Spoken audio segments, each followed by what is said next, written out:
Ang investment, let us focus first on investment in equity securities or an investment in debt securities. Tingnan ko idea nyo. Pag sinabi nag-invest ka ng equity securities, anong binili mo? Stocks. Pag sinabing nag-invest sa equity securities, ang nag-invest ka saan? Sa shares of stocks. The shares of stocks that you can invest in may either be ordinary share or preference share. Dati, anong tawag sa ordinary share? Common stock. Pero ngayon ang tawag na ordinary share. Yeah. Pag nag-invest ka sa shares, what benefits as an investor will you derive? Ano matiderive mo pag nag-invest ka sa shares?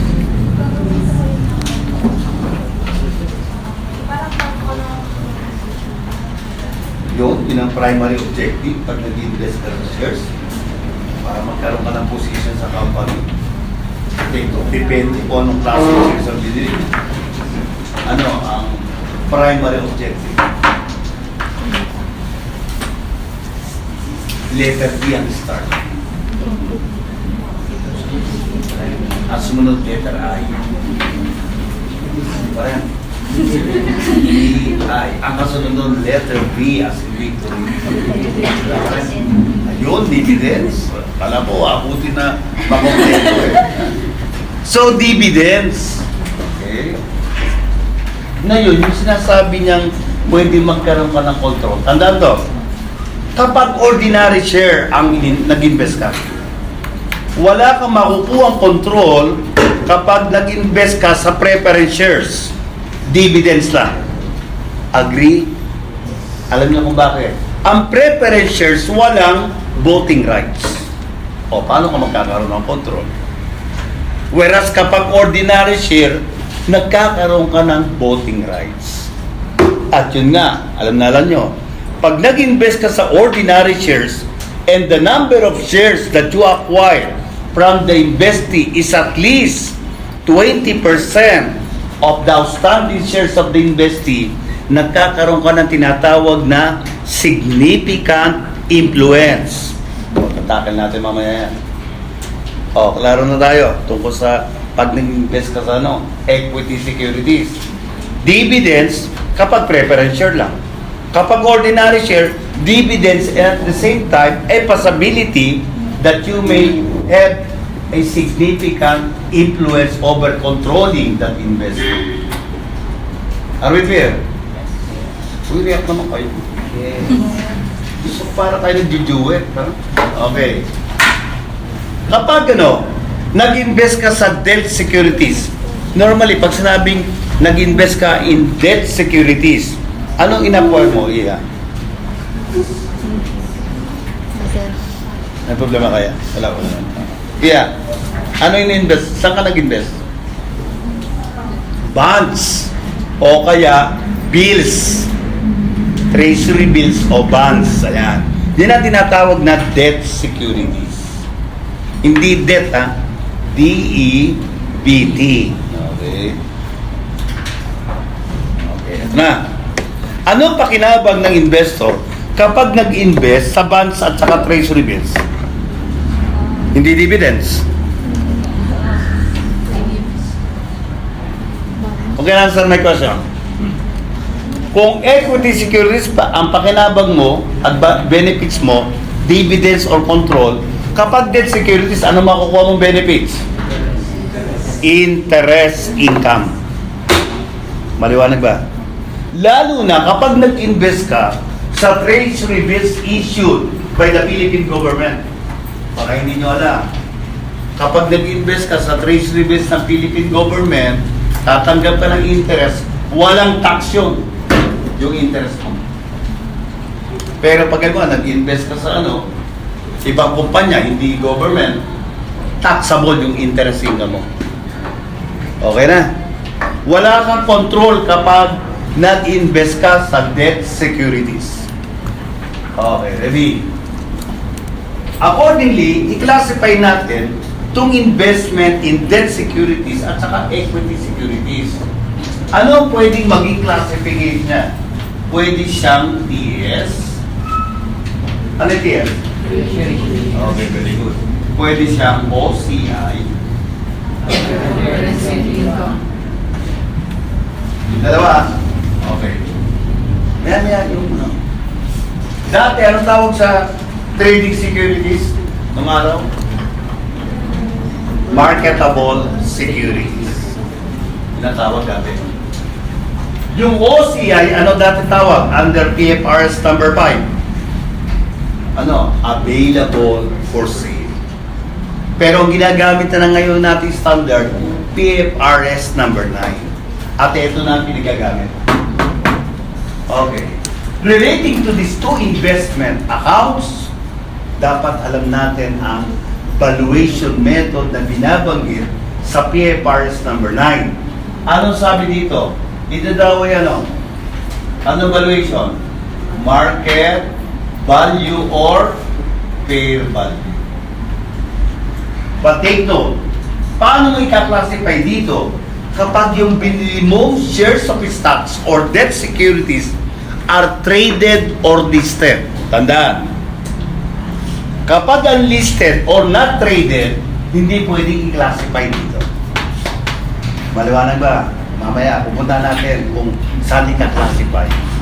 Importante at this point in time, para ma-classify dito sa dalawa, dapat ay listed or traded. Saan? Di sa SEC o kaya sa Stock Exchange Center here in our country. For going considered, bakit tinawag na market value at fair value valuation?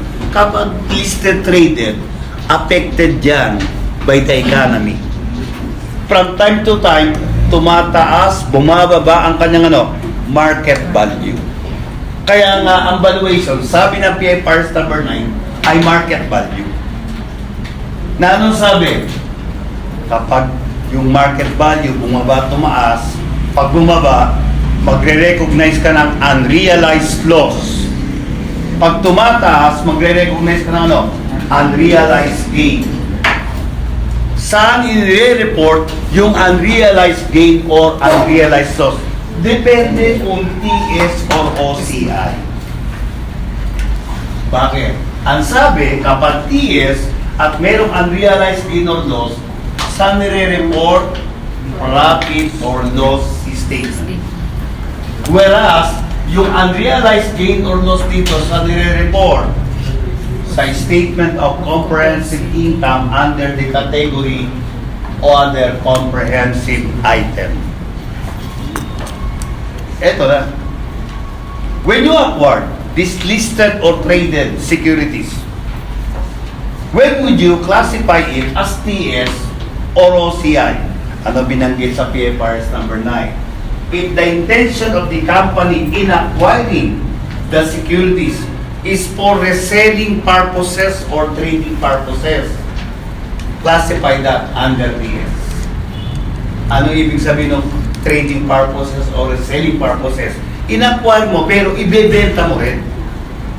At normally, ang magiging scenario, bibili mo, pag alam mo tumataas sa market value, tsaka mo ngayon i-dispose, ibebenta. Para magkaroon ka ng gain on sale. Iba yung gain on sale, iba yung unrealized loss. Ang unrealized loss, unrealized gain, yung epekto ng market value. Yung gain or loss on sale, epekto na pag binenta mo yung security. O, tinatagalog ko para madali tayo magkaintindihan, ha? Klaro ba? O, klaro ba tayo doon? Kung nung binili mo, saan mo ita-classify? Importante yun, bakit? Kasi pag nag-recognize ka ng unrealized gain or unrealized loss, dapat malaman mo kung saan mo i-report. Kung sa PL or sa OCI. Okay. Pwede ba rito ang shares? Yes. Pwede ba rito yung bonds or bills? Yes. Pero when it comes to bonds or treasury bill, ang pwede lang dito yung mga short term.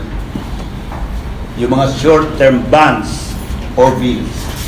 Ano ibig sabihin ng short term? Ang maturity or term, 1 year or less. The moment the bonds or bills have a term more than 1 year, hindi pwede yan dito. Sa dalawa. Saan siya pupunta? Sa next category. Ano tawag natin doon? Financial assets at amortized cost. Dati, sa version ng PFRS number 5, anong tawag dyan? Held to maturity. Yan yung held to maturity. Ay, hindi niyo na alam. Alam po, inabot pa kayo ng PFRS number 5 eh. Minsan yung examiner, yung pa rin ang ginagamit ha. So huwag kayong held to maturity or financial assets amortized cost, pareho lang. In fact, some accountants do not choose at this point in time yung FA at amortized cost. Ano ginagamit niya? Investment in bonds. Ang valuation therefore nito, hindi market value. Ano valuation? Ayan mismo. At amortized cost. Which therefore dictates every year end, mag-a-amortize ka. Mag-a-amortize ka ng ano? If you are going to follow the standard, ano method of amortization provided by the standard to use? Effective interest method. So in the determination of the carrying value, you have to consider amortization every year end. Ano ba ina-amortize mo? Yung premium or discount. But take note, under the terminology of investment, hindi nire-record ang discount on bonds or premium on bonds on the books of the investor. Kapag halimbawa, ang face value ng bonds 1 million, binili niya ng 1,200,000, ano entry? Debit investment in bonds, 1,200,000. Credit cash. Walang account title na ide-debit o i-credit yung discount or premium. Kapag issuing corporation ka, yan, meron. Pero tayo nasa investment investor. Sa investor, walang makikita sa libro niya na premium on bonds or discount on bonds. But automatic, to follow the standard, mag-a-amortize ka na. Paano pag-amortize? Yung difference ng effective interest at saka nominal interest. Paano kino-compute ang effective interest? Carrying value ng bonds multiplied by effective rate or yield rate. Whereas nominal interest, face value of the bonds multiplied by nominal or stated rate. Ito, pati theory of accounts, tinatats ko Effective rate, the same as yield rate.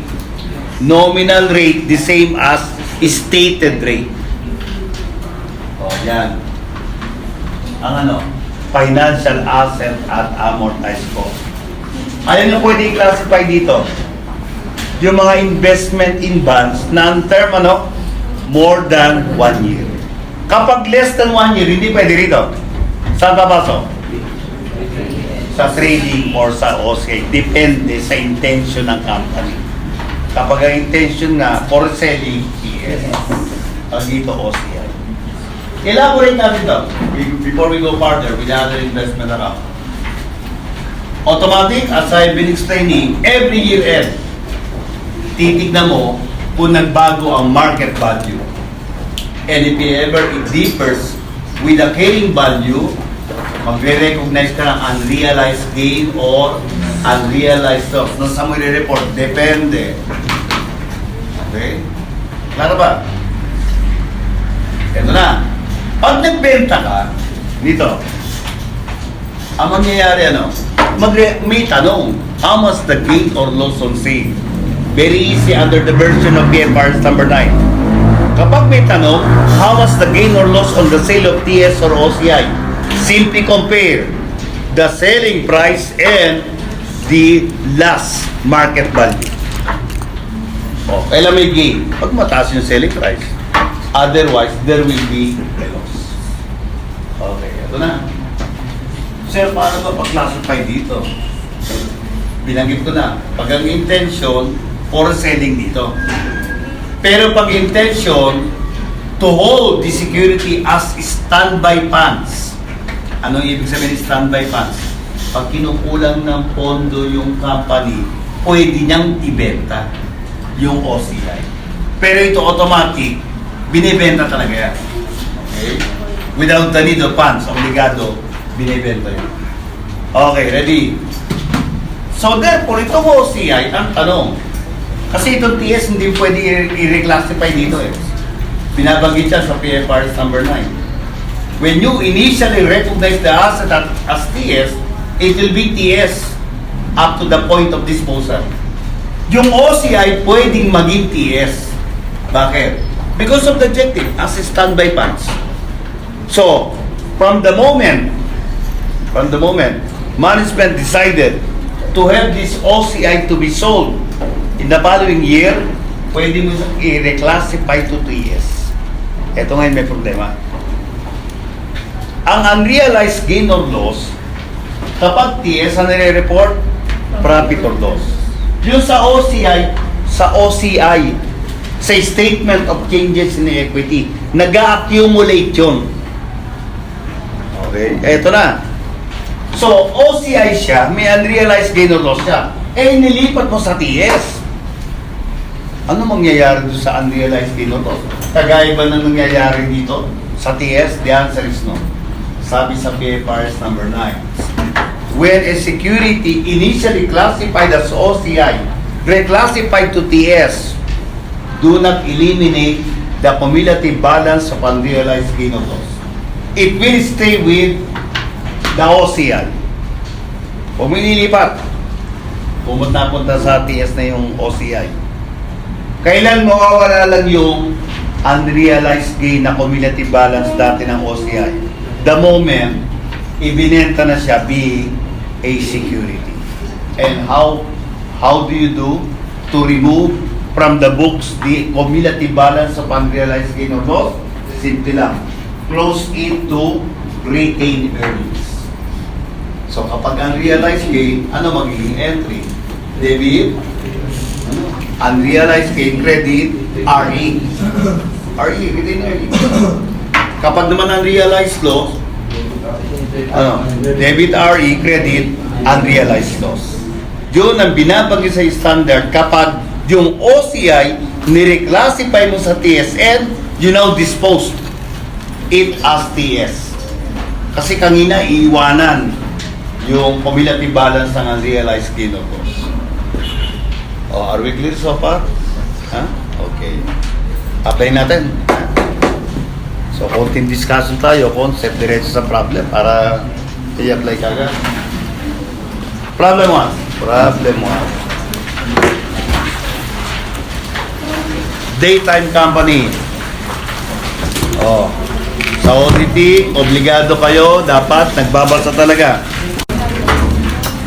Daytime company. Pag binasa natin, ready? Kailan nag-invest sa equity security si Daytime? 2017. It's anytime during 2017, pwedeng January, February, March, April. Pag sinabi during, hindi December 31 yan. In-acquire. Earlier than December 31. At kaya siya na nag-invest kay Creamline, Bocaret Sweets, at saka Petron. Yung column ng cost, understood, dito na, focus na tayo. Understood, that is the amount that Daytime pays to acquire the three investment in the three companies. At December 31, in that column, ibinigay din ang fair value. So let us answer. The first question, what is the carrying amount of the investment? Ito yung tanong na napakadaling solvent. Seconds lang. Kaya pag ganyan ang problem, yan kagad ang unahin nyo. Bakit? To answer the first question, carrying amount, ang tanong na carrying amount, it means magkano mo i-report yung investment sa financial position. It must be what? Fair value. Oh, pindot tayo, share calculator. 730. So, pag inad natin, yung column ng fair value, what's the answer? 738. 730. That's the answer for the first question. Di ba second sum? Kahit hindi mo isulat, pindot-pindot lang sa calculator, may sagot ka na. Are we clear with number 1? Yes. The answer for number 1 is 73. Tandaan nyo yung ganyan tanong ha. Kapag ang tanong, carrying value, December 31, ang gawin nyo lang, i-add nyo lang yung per value ng December 31. What is the next question? Unrealized gain. Paano sasagutin to? Iko-compare mo yung book balance versus yung per value. And the book balance in the problem, yung cost. So, paki-add na yun. Pwede mo rin na. Realize cost. Ay, I lost lost cost. cost.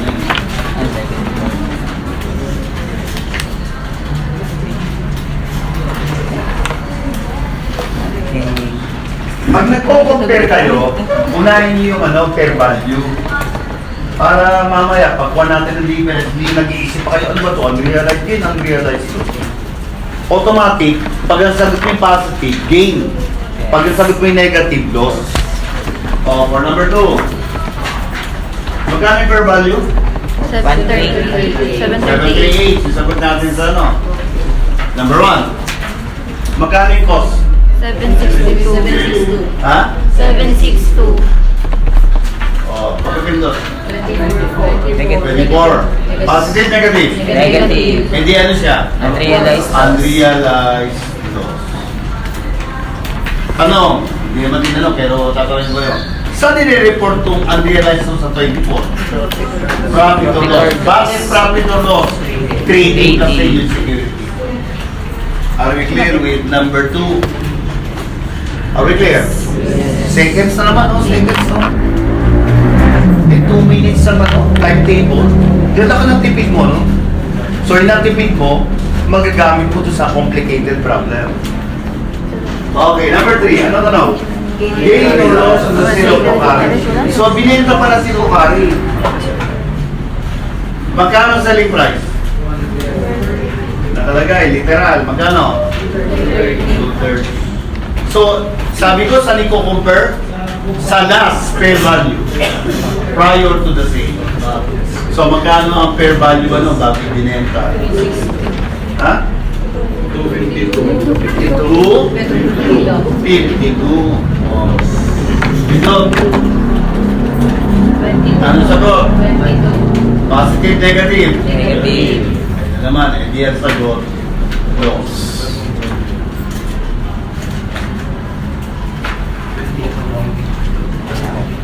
Number na yan, o number 4 tayo.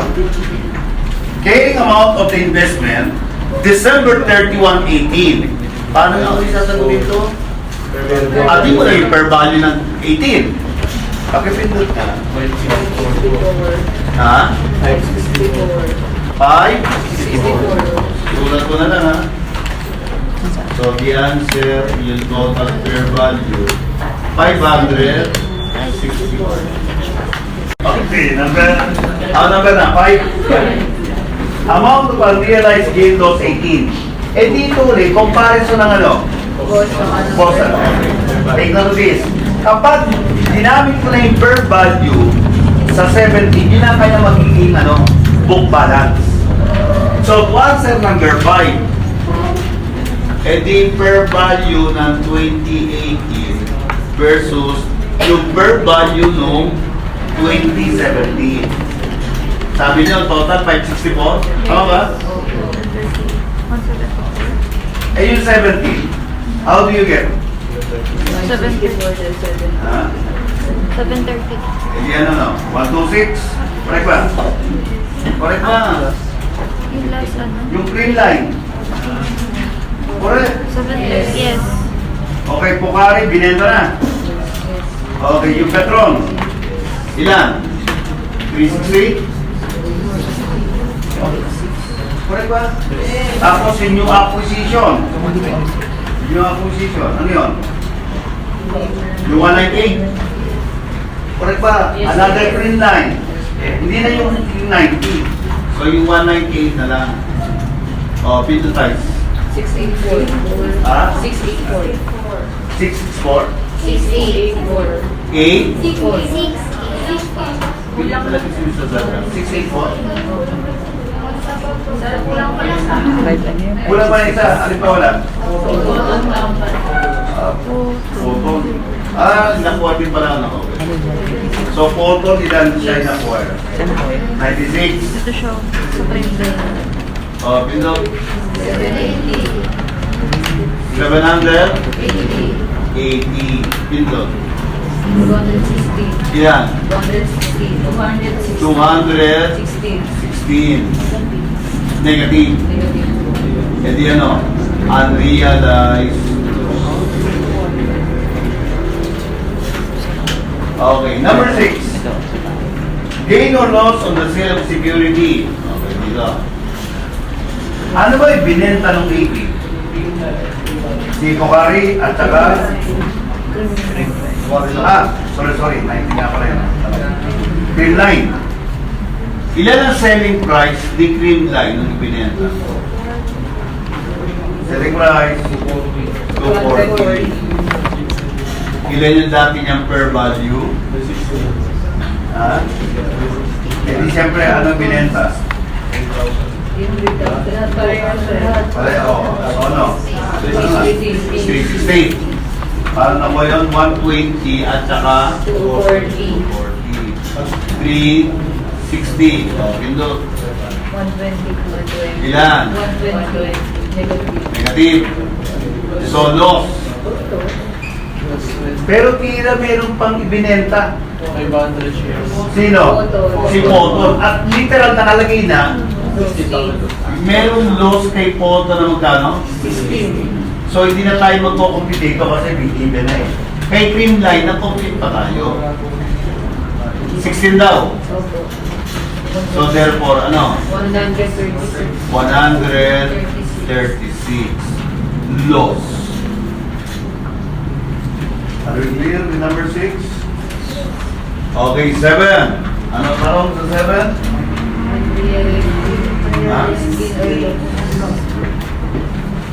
So, to answer that, siguro sagutin muna natin number 8. Correct ba? Kasi di ba, comparison natin yung fair value. So, may ganung problem. Minsan, susundin muna yung later number sa requirement. Okay. So, number 8. Ilan ang per value nung 90? Total. Ha? 520. Oh, ito sagot sa number 8. Eh dito sa number 7, per value 2019 528, i-compare mo sa per value ng 2018. Okay, ready? Nabenta na lahat ng Creamline. Yes. Yes po.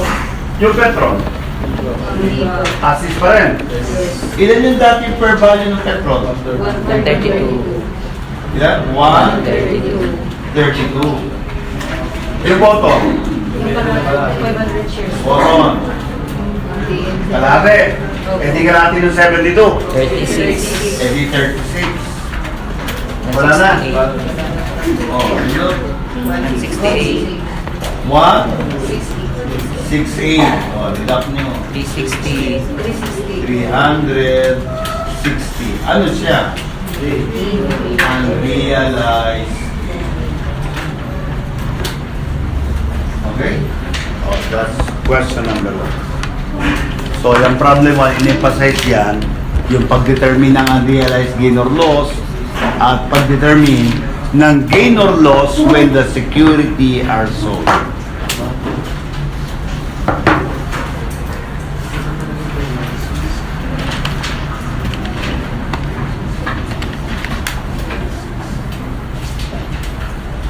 Okay, a while ago, we mentioned about investing in ordinary share. Sabi nga niya, nagkakaroon ng control. At may binabanggit ang standard. Kapag nag-invest ka ng ordinary shares, at nagkaroon ka ng tinatawag na significant influence. Yun daw investment to determine the carrying value, hindi mo gagamitin ang fair value. Ano gagamitin mo? Equity method. Paano kino-compute ang carrying value ng investment under equity method? Paano pattern? Acquisition cost. Add share sa net income ng investing. Deduct share in the dividends declared by the investing. Ano pa? Deduct amortization of excess related to depreciable PPE or amortizable intangible asset.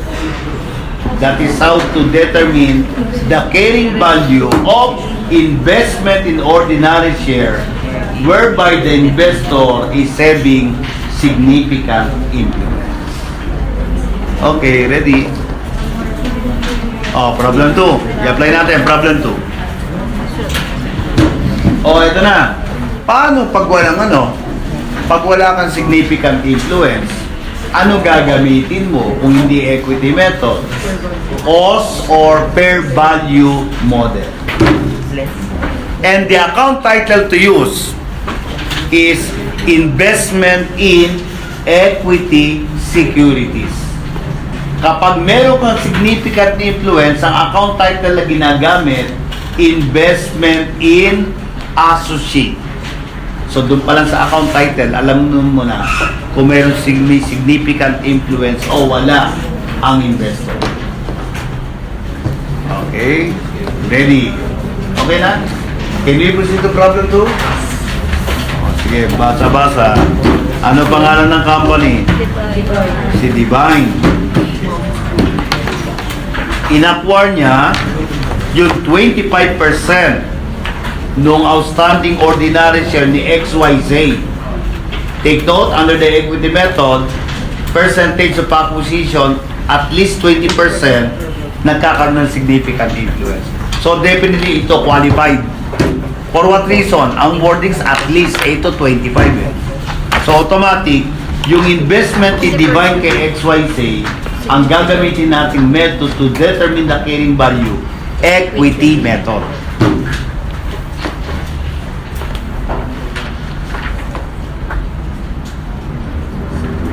Okay. So sa last paragraph, ibinigay yung net income ni XYZ for 2019 at nag-declare at nagbayad ng dividends na 630. Let us answer the specific question. Number 1, the total amount of goodwill based on the price paid by Divine. Pinag-aralan nito sa APAR, business combination. Paano dinedetermine yung goodwill?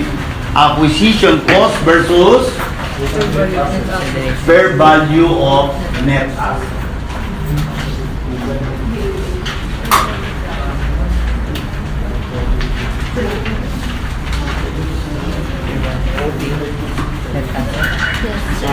Fair value of net assets. So yung acquisition cost, hindi ko compare sa book value ng ng investing. Kailangan fair value. So na rin, ready? Problem.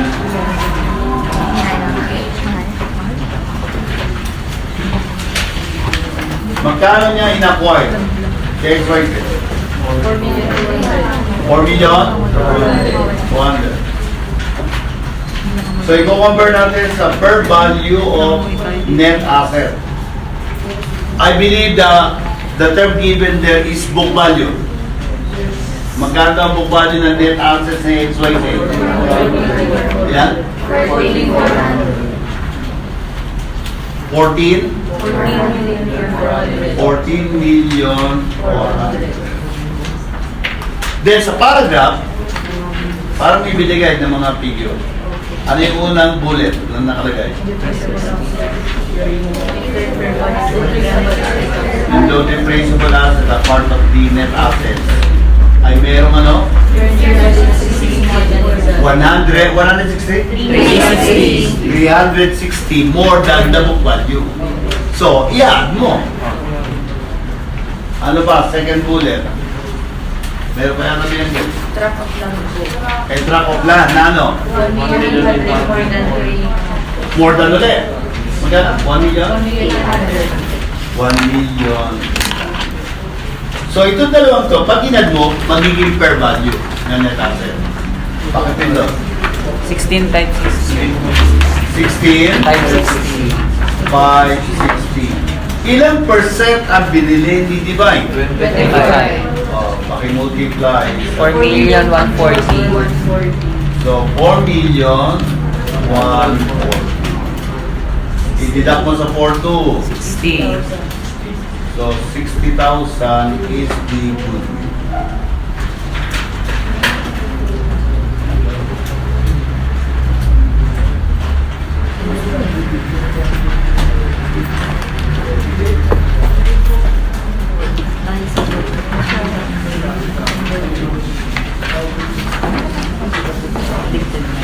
Okay, number 2. Yung papel niya. Automatic, kung hindi itinanong to number 2, at tinanong kayo, anong gagamitin yung method to compute carrying value ng investment? Equity method. Kaya may binanggit sa number 2, no? Assuming daw, ang ginamit ay cost method. Ano ang investment income? Makinig. Kapag ang investment in ordinary share ay cost or fair value model ang ginamit, investment income is equals to the dividend share of the investor. Doon sa dividends na dineclare ng investing. Yun ang kanyang pinaka-investment income. Samantalang, kapag equity method, ang magiging investment income is share on net income adjusted by amortization of the excess. So, in number 2, dahil cost per value model, sa manggagaling yung investment income? Eh di sa dividends. Correct ba? Ilan ba yung dividends na dineclare ni XYZ? 630. O, ano gagawin na? Multiply sa 25%. 25%. Ilan? 157,500. 157. 500. 500. Yan ang pinaka-investment income kapag cost per value model.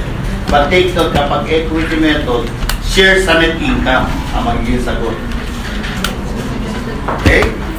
Number 3. Ito yata, investment income din. Oh, ready. Equity method yun, number 3. Ready, share in net income. Magkano net income reported by XYZ? 3,240 incurred evenly during the year.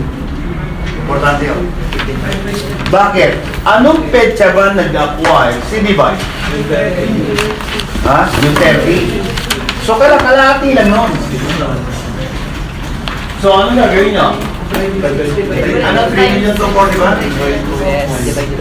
3,240,000 divide nyo sa 2. Multiply by 25%.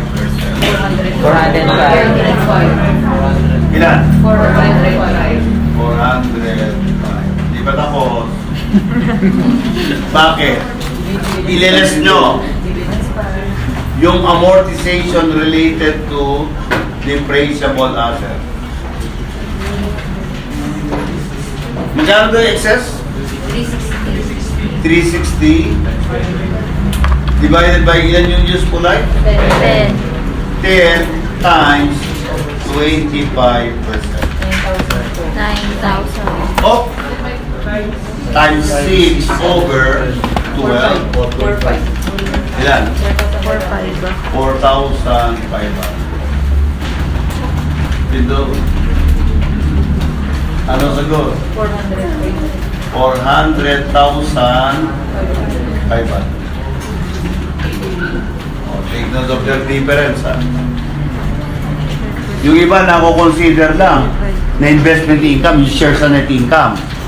Take note, i-adjust nyo yun with the amortization related to depreciable assets. That's number 3. Okay, number 4. Under the cost per value model, ano carrying value ng December 31? As the term implies. Cost per value, di whatever is the per value on that date. Is it given? Given ba yung per value ng December 31, 19? Yes. How much? 19 million. 19 million. And that is the answer. Under the cost or per value model. Oh, maliwanag ba? So, nakisulat ko na lang, ha? 19 Million. million. Oh, number 5 na rin. Equity method? Yes. Okay, ready. Acquisition cost, how much? 4 million 200. I-add mo yung share in net income, magkano? 405. Ito na, investment income.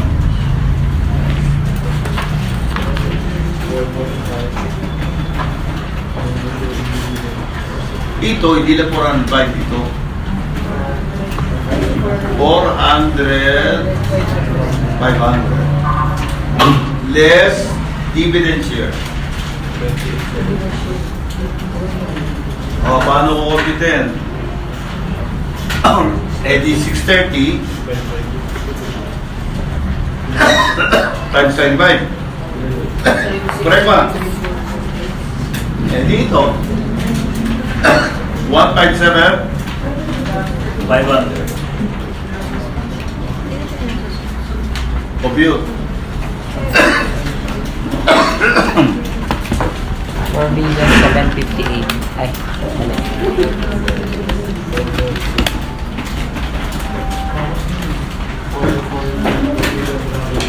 Ano? 4 million? 443,000. 440. Oh, that's number 5. Yung sa ano po sir, sa dividend po, yung ginamit ko na pag-computer ko sa ito. Hindi ko po equity natin. Kapag cost method, yung dividends ang tawag investment income. Kapag equity method, yung sa dividends, deduction sa investment income. Diba? Number 2, di ba, cost per value model. Kapag cost per value model, yung dividends, investment income sa cost method. Pero sa equity method, deductible sa share sa net income. Ito. Amortization. Ano nga yun? Dividend share sa equity method, deduction. Deduction sa carrying value. Sa cost per value model, hindi siya kasama sa pag-compute ng carrying value. Oh, nako ba? Kasi under the cost method, yung share sa dividends ay investment income. Pero sa equity method, yung dividends is deduction in the computation of carrying value. Yun ang pagkakaiba nila. Depende kung cost or equity method. Oh, huwag malito ha. Ha? Pardon? Saan? Saan galing yung 19 million? Saan galing yung 19 million? Sige lang. Sandali. 19. Hindi pa pala minultiply yan eh. Sa June. 19. 19 million market value ng XYZ. Eh, 25% lang yan dun eh. Correct ba? So, multiply nyo ng 25%. O, times ano? 25%. Ilan? 4,750. So, 4,750 ang sagot. Pero pag equity, 4 million, 443. Tingnan nyo mabuti ha. And get the difference between the two methods. Cost method tsaka fair value equity method. Uulitin ko. Kapag cost method, ang treatment do sa dividends ay investment income. Kapag equity method, treatment do sa dividends? Deduction in the computation of carrying value. Okay na? Ano ba pagkakaiba? Yung ating solution 2 and 3. Sa number 2 nga, dahil ang tanong investment income, kapag cost method, ang investment income ay yung share sa dividends. Kapag equity method, ang investment income is what? Yung share sa net income reduced by the amortization of excess related to depreciable asset. Nakita nyo ang difference? Okay.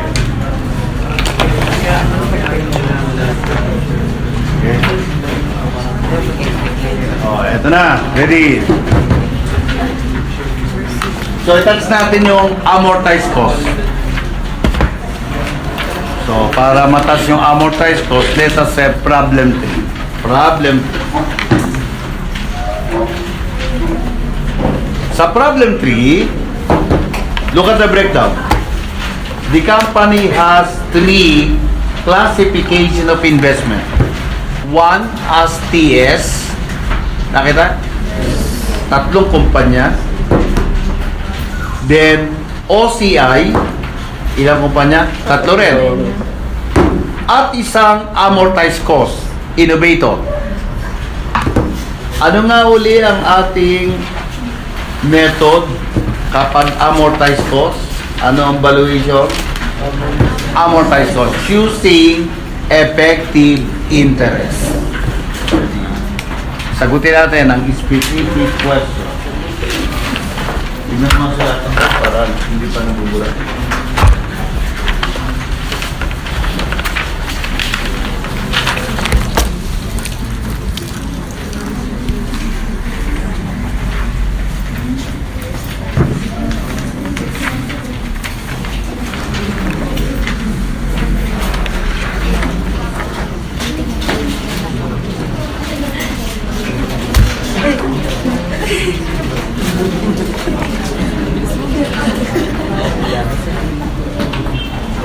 Problem din na yun.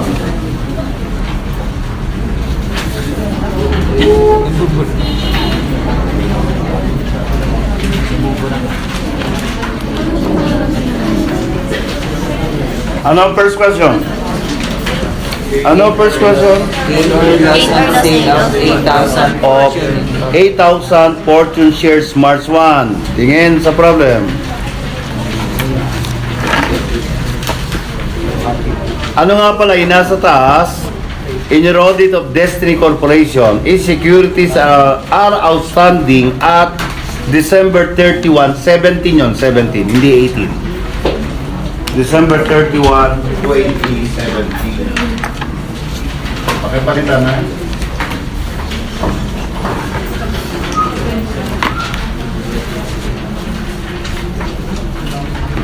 Okay, ready?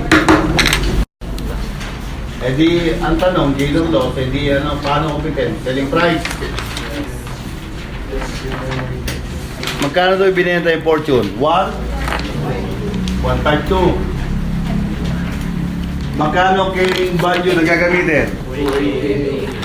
2? 288 for what? Ilan shares yun? 16,000. Eh, 8 lang yung binenta. Okay, ready? Eh di 8 over 16 times 288. 142. Oh, deduct 8,000. Gain or loss? Gain. Oh, that's the answer.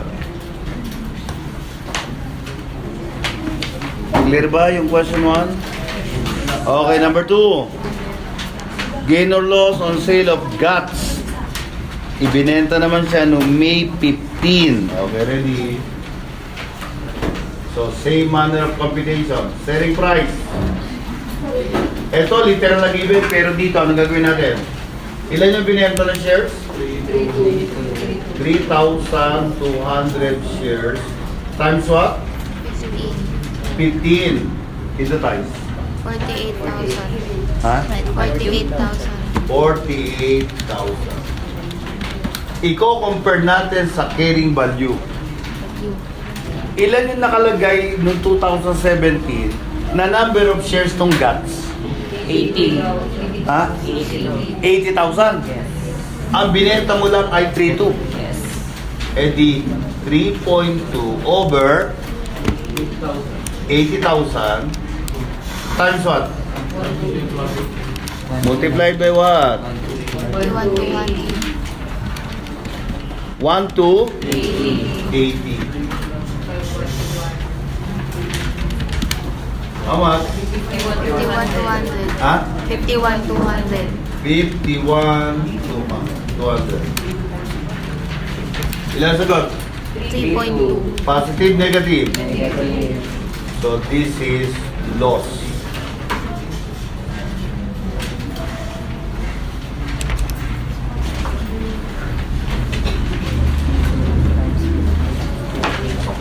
Okay, 3. Total interest income. Kapag ang tanong ay interest income, sa manggagaling yon? Doon sa mga investment in bonds. Tingnan natin. Sa trading, meron bang bonds? Cost-wise. Correct. Yes. Ito tayo. So, interest income. Cost-wise. Yes? Hindi po ba yung 18 dapat sa Alin? but incorporated yung 18 pesos per share? Ito to? Ito ay ano? Yung 3-2? Ano naman dito? Ito? 15? Bakit naman sir? Okay? 38. Okay. Kay cost-wise, anong classification ni cost-wise? Amortized cost or TS? Yes.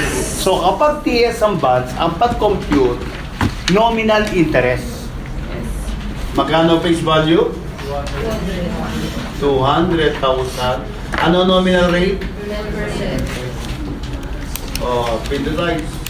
20.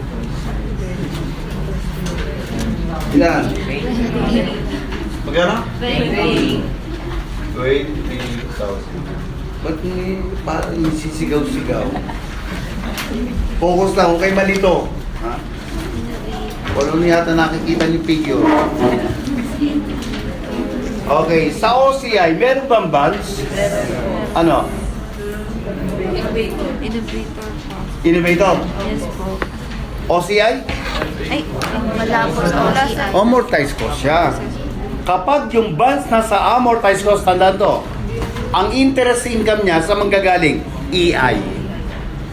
Kapag trading or OCI, saan manggagaling? Sa NI, nominal interest. So, itong ginawa natin to, NI2. So, interest income kay innovator. So, manggagaling saan? Sa EI. So, take note of the difference. Ha? Paano kinocompute ang EI? Carrying value times effective rate. Magkano ba carrying value nung 1926? 1,926,000 times effective rate. Given bang effective rate? Hindi. Hindi. Walang given. Pero mako-compute. Saan mako-compute? Doon sa difference ng first amortization. Look at innovator. Nung pinili siya, magkano? 1.9. Ang naging book value niya, 1.926. So, ilan difference? 26. And 26 is the result of the amortization. The difference between EI and NI. Okay. O, teka. Ganito gagawin. Since 26 is the amortization, the difference between EI and NI under effective interest method, di ang nominal niyan, 2 million times 12%. Compute nga. 240. Ano yan? Discount to. Kapag discount, dapat alam nyo to. Which is higher, the effective rate or the nominal rate? Dapat alam nyo to, ha? Theoretical to. When bonds are issued at the discount, which rate is higher, the nominal or the effective? The effective. So meaning the effective rate is beyond or over 12%. So anong gagawin? Paano ba siya 26? Paano ba siya 26? 240 ano? So i-add. Correct ba? Di pag inad mo sa 240, yung 26, ilan? 266. Makukuha nyo na rin. Anong gagawin? 266, ang di-divide? Sa 19. Correct ba? 14%. Kasi nga, ang EI sa kinocompute, book value times effective rate. O, ilan yon? 14%. Di multiply mo to ng 14%. Ilan? 269. 640? So therefore, the total interest is 289.64. Paano nga uli kinompute to? Already. 240 plus yung 26 na amortization equals 266. Tapos i-divide sa 1,920,000. So lalabas 14%. Maliwanag?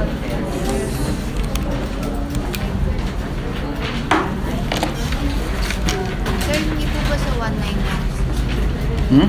Sa 19 lang? 19.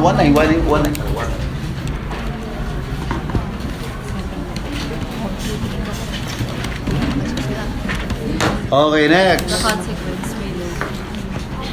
Ano sumunod na tanong? The amount that should be reported as unrealized gain in the transfer of innovator to OCI. How do we compute that? Di difference nung per value on the date of transfer at saka nung carrying value niya. Kailan ba tinransfer si innovator? December 31, 2018. So, paano? Anong gagawin nyo?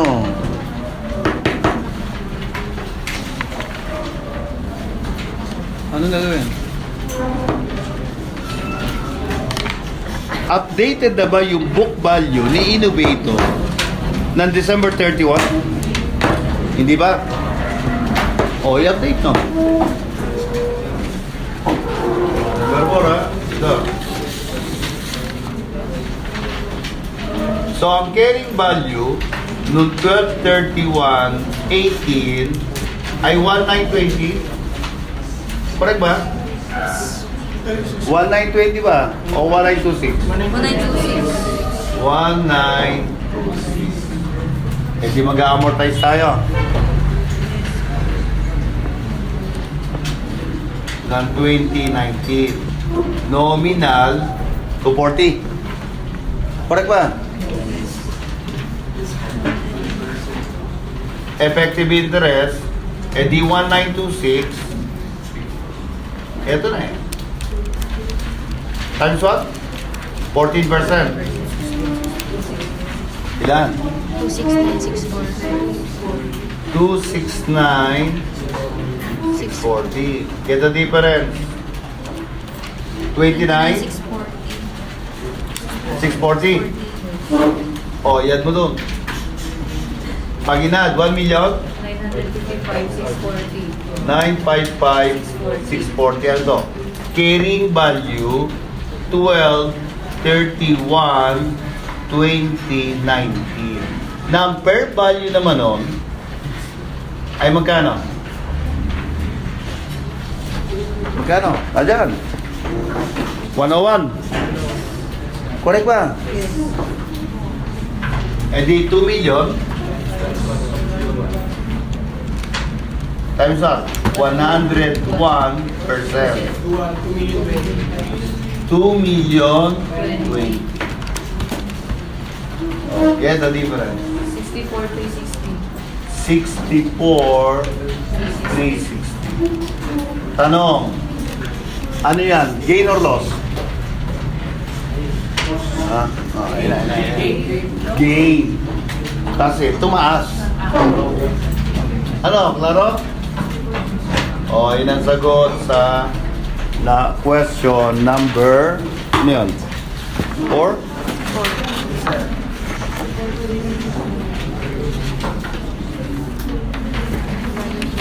Okay, ready. Question number 5. Tapusin muna natin, tsaka nyo kopyahin.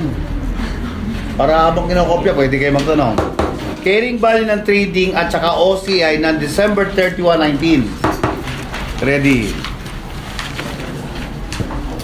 Kompleto ba yung dating security, crosswise, fortune, at saka costwise?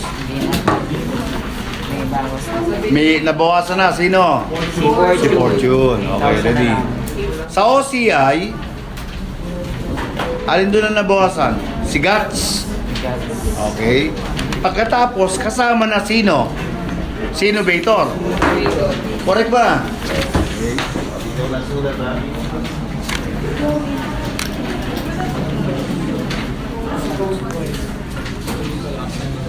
Huwag kasi hindi yung pagkopya. I'll give you time to copy later on. Ano inaano yung abang sinusulat ko, sulat din kayo dyan. Iniintindi ginagawa natin.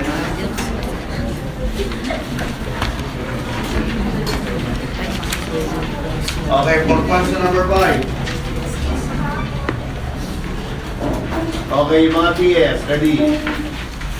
Ano security yun?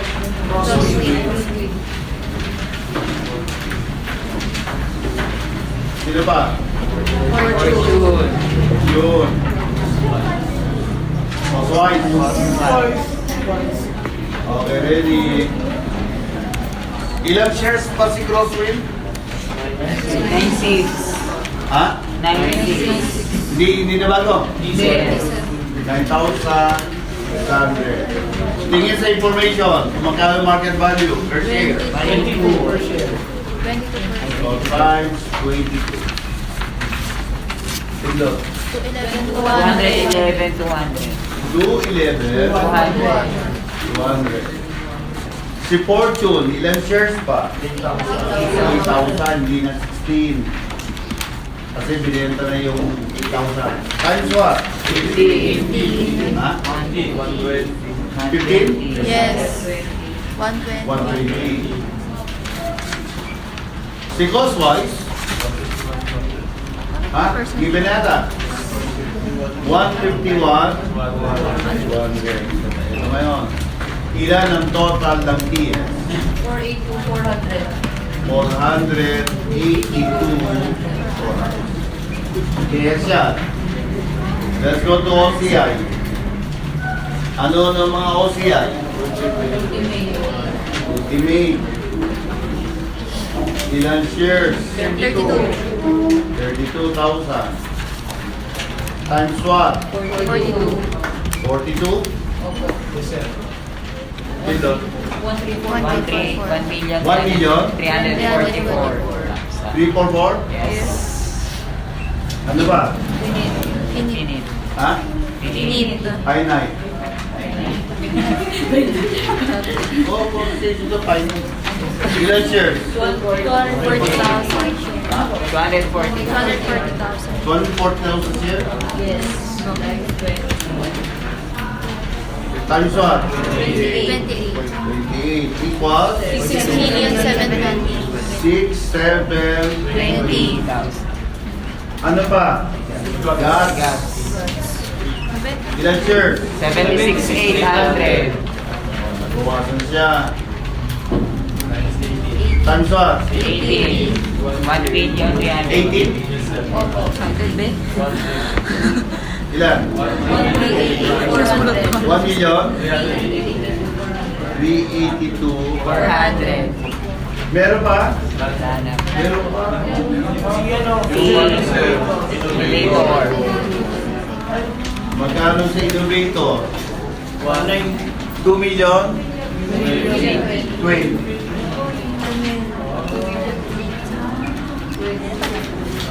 Di ba, tingnan sa taon, di Oscar na category. Oh, video price. 11 million 466. for 66. 400. oh, yun ang sagot sa question. Pag diba, Ano pangalan ng company? Si Donna. Sino yung investee? Si Dante. Sa second paragraph, nag-report ng net income tsaka dividends. Tingnan ha. So for that year, pwede ba bang gamitin yung equity method? Pwede pa. Wala pa naman dinidispose noong 2018. Pagdating sa third paragraph, nagbenta si Donald ng 100,000 ordinary share. Dati, nung bumili siya nung 18. So, sa first paragraph, considering the number of shares, ilang percent si Donald? 25. Eh, binenta niya yung 100 nung 19. Ilan na natira? 15%. So, 2019, hindi mo nagagamitin yung equity method. O, yan ang istorya ng problem. O, solve natin. The board. Problem 4, ha? Ano tanong? Number 1. Any value the investment 18. Nung bang 18 equity method pa? Yes. Yes, okay, ready. Acquisition cost. Ilan siya sa binili niya? 250,000 shares. Binili niya ng 132. O, pindo. 33? Million. Buhay ka. Di ba maliit? Eh di, add net income share. O, paano pipito din? Paano compute? 720. Hindi, hindi ba 720? Ano? Ito, anong pesos na nag-acquire? Lewan. Alam na naman sinuswerte siya, pati net income na dinawanan dito kasama. Ano? Net income share, lalagay ko para magpaliwanag ha. July 1 hanggang December 31. O, paano competence? Eh di 14.4 million, the total net income for the year. Yes. Ileles mo yung 6,720. Ilan? 7 million? 680. 680 multiplied by 25. 1 million? 920? Next, minus dividend share. Okay, ready? Basic information. Dalawang 840. Correct ba? Correct? Yes. Oh, bakit? Yung isa, August 1. Correct ba? Yung pangalawa, December 31. Noong August 1 ba, investor na siya? Yes, this time is ago. At saka nakalagay, ano? receive yata. O, binayaran na siya. Di ba na kayo? Doon nag-receive a dividend of 840. Okay lang, bakit? July 1 siya nag-invest eh. O, eh di dalawang 840. Correct ba? Magkano yun? 1,680 deduct. Meron ba excess na i-amortize? Wala. O, type 33, ano? 240. Masanay ka kasi yung M+. Carrying value ko ng ano? 12, 31, 20, 80. Okay, question number 2. Anong tanong? Gain to Gain. Eh di sell price. Ilan shares yung binenta na? 100,000 shares. Multiplied by 136. 136. 13 million. Ilan? 13,600. 13 million 600. Iko-compare mo sa carrying value ng 18. Itong 33 to 40, 250,000 shares. You only sell 100. Eh di paano mo bitin? 100 over 250 multiply by that. 33 to 40. Ilan? Ha? 13. 13? 296. 296. Tindo. Positive. Positive. Eh, di gain niya.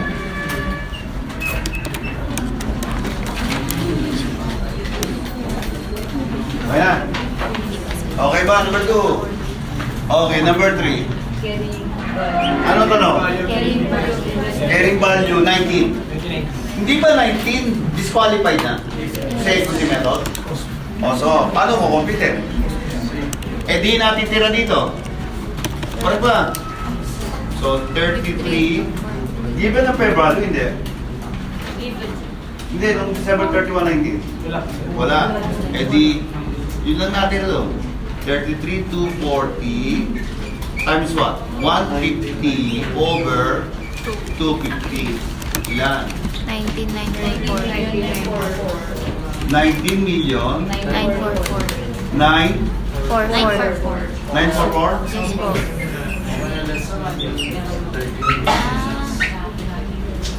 So, meaning, kahit given yung net income sa dividends ng 90, wala na yun. Okay, problem 5. Tingnan natin istorya.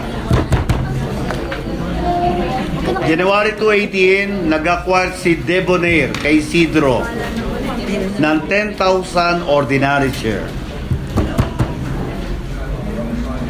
Ang sabi dito, ready, walang ability si Debonair to exercise significant influence. So, ibig sabihin, hindi pwedeng gamitin ang equity method.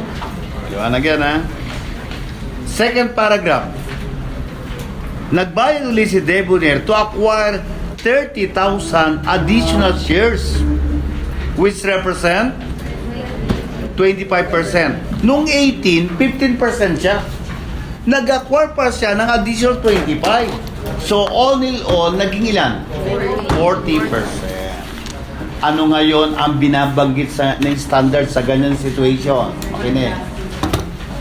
The moment, because of subsequent acquisition of ordinary share, na qualify sa equity method, starting that date, equity method na ang gagamitin nyo to compute the carrying value. Pero meron pa kayo ko-consider. Binanggit niyo sa standard yan. Ano binanggit?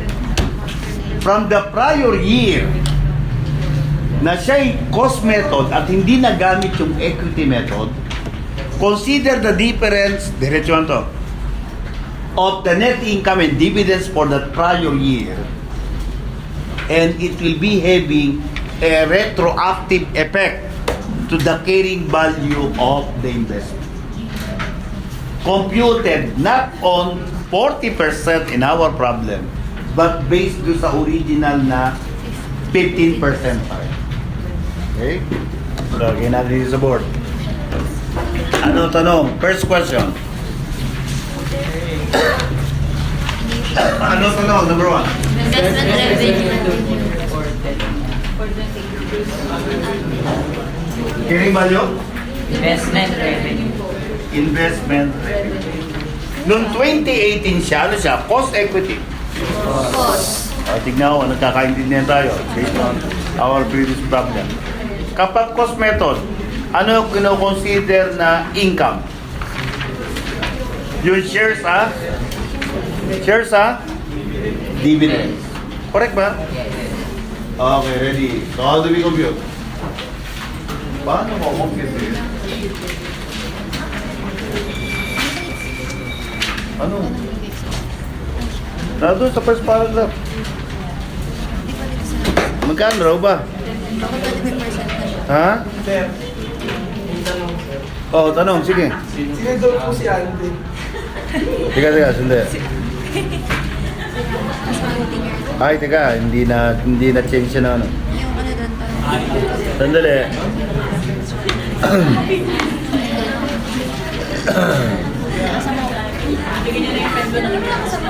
Sandali.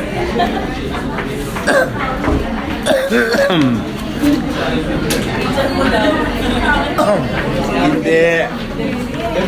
Yan si Ante, lalaki yan. Eh dahil complete ang kanyang katangian bilang lalaki, tinawag na siyang debonair. Nasabay yan. So yung tanong, palitan nyo. Investment revenue to be reported on debonair.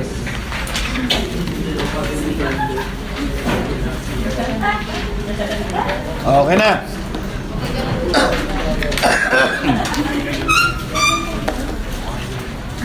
Sadyaya para malaman ko nagbabasa talaga kayo. Okay? Okay, ready? So therefore, to answer the first question, ano nga uli ang tanong? Investment income? Oh, edi ano? Yung dividends kasi cost method. Oh, paano ko computein? Paano ko computein? Ilan shares ba siya dati? 10,000. Eh di 10,000 shares times what? 5.6. Ilan? 56. That's the answer. Ano? Di ba? Kasi nga cost method pa lang siya. Okay, number 2. Yung sinasabing peso effect of the change. Okay, ready? Ready na. Anong sabi ko kanina? Yung prior year na hindi pa siya qualified sa equity, i-recompute mo as if equity na siya. Eh di sa magagaling yun. Eh di net income dividends nung hindi pa siya equity method. Okay, ready? So sa 2018, ready? Magkano net income? 2 million. 20. Eh di 2 million multiplied by 15%. Yes, proportional. Correct ba? Yung dating rate. Huwag niyong gagamitin yung 40. 300. Hindi na.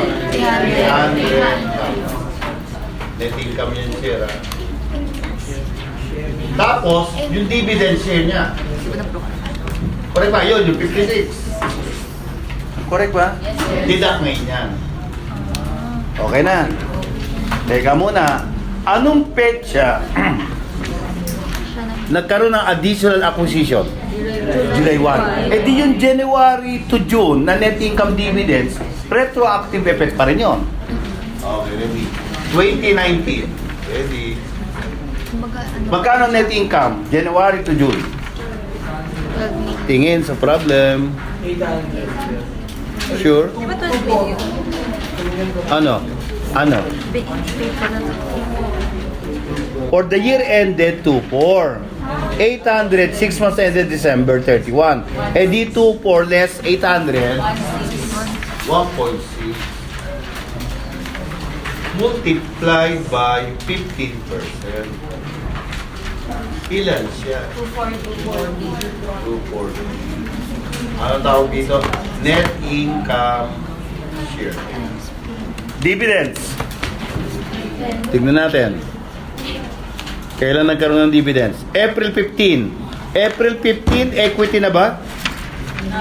Not yet. No cover. Correct ba? Eh di ano? No cover, sir. 10,000 shares, computation. Times what? 10.8. Ha? Sure kayo? Yes. O 6.4? 6.4. 10.8 no October. O ilan to? 64,000. Ha? 64,000. 64. Correct ba? O, pindot.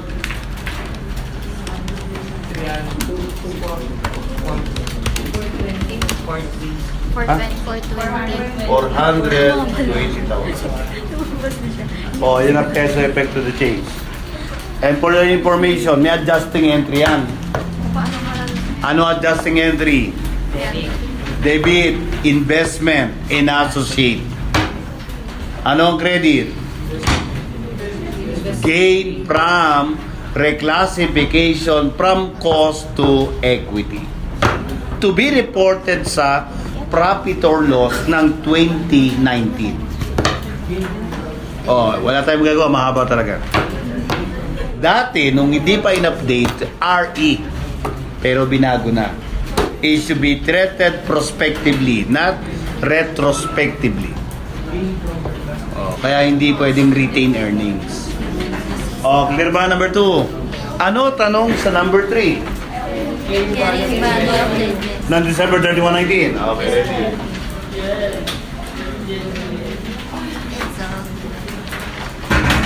It's Eh, di na una yung acquisition ng 18. Yes, sir. Magkano? 3.2.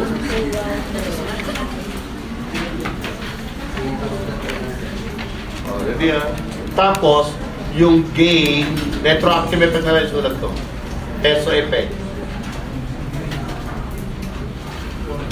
Of change. Magkano? 420. Okay. Tapos, net income share. Ng ano? July 1 hanggang December 31. Magkano net income ng period yun? 800. 800. Times what? divided. Ha? 40%. Ilan? 320. 320. Tapos, dividend share. Nung October. As of October, ilan shares na? 40,000. 40,000 shares. Times what? 10.8. 430. 32. Deduct. 5. 3508. 3 million? 500. Ay, teka, sandali. Di ba times 10? Parang hindi pa natin naisama yung acquisition cost ng 19. Yes. Lagay ko lang sa taas, ha? So, acquisition cost ng 19. Magkano yun? 12 million? Oh, ganito. 15.08. 15 million, 508. 508,000. Yes.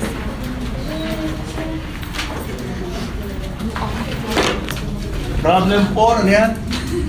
Cost to equity. Ito naman, ay, equity to cost. Ito, cost to equity. Tandaan, kapag cost to equity, nagko-compute tayo ng retroactive, yung peso effect of the change. Yung net income tsaka dividends ng prior year, we consider the net effect to the investment account. Pero ang gagamiting rate, hindi yung 40%, is still the old rate. Okay, for the problem, there are 5 requirements. So may tanong niya about the issue on investment property. Yung question number 1. Okay, basic standard.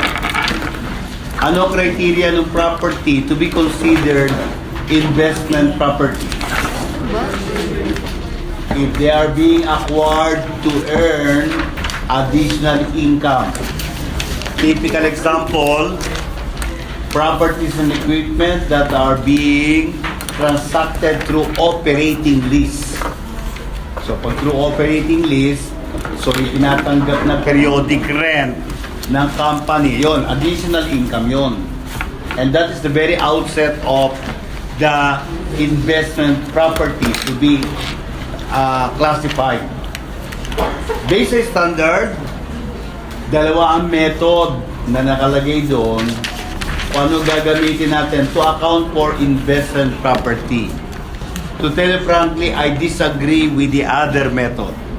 Dapat isa lang ang method nito. The fair value method. Kaso mo, may nakalagay pa doon na isa pa. Cost method. Cost method. At ang ganda ng wording sa ginamit ng FRSC para tukuyin na the cost method shall be used. Anong wordings ng standard? Ang sabi, if at the date of acquisition, the fair value of the property cannot be reliably determined. Use cost model daw. I disagree. Bakit? Walang tanang investor bibili ng property na hindi mo alamin ang prevailing market value. Tayo, layman, hindi tayo mga investor. Pero pag bibili ka, magtatanong-tanong ka. Correct ba? So, imposible ang fair value cannot be reliably determined. Itinuloy ang katangahan ng method.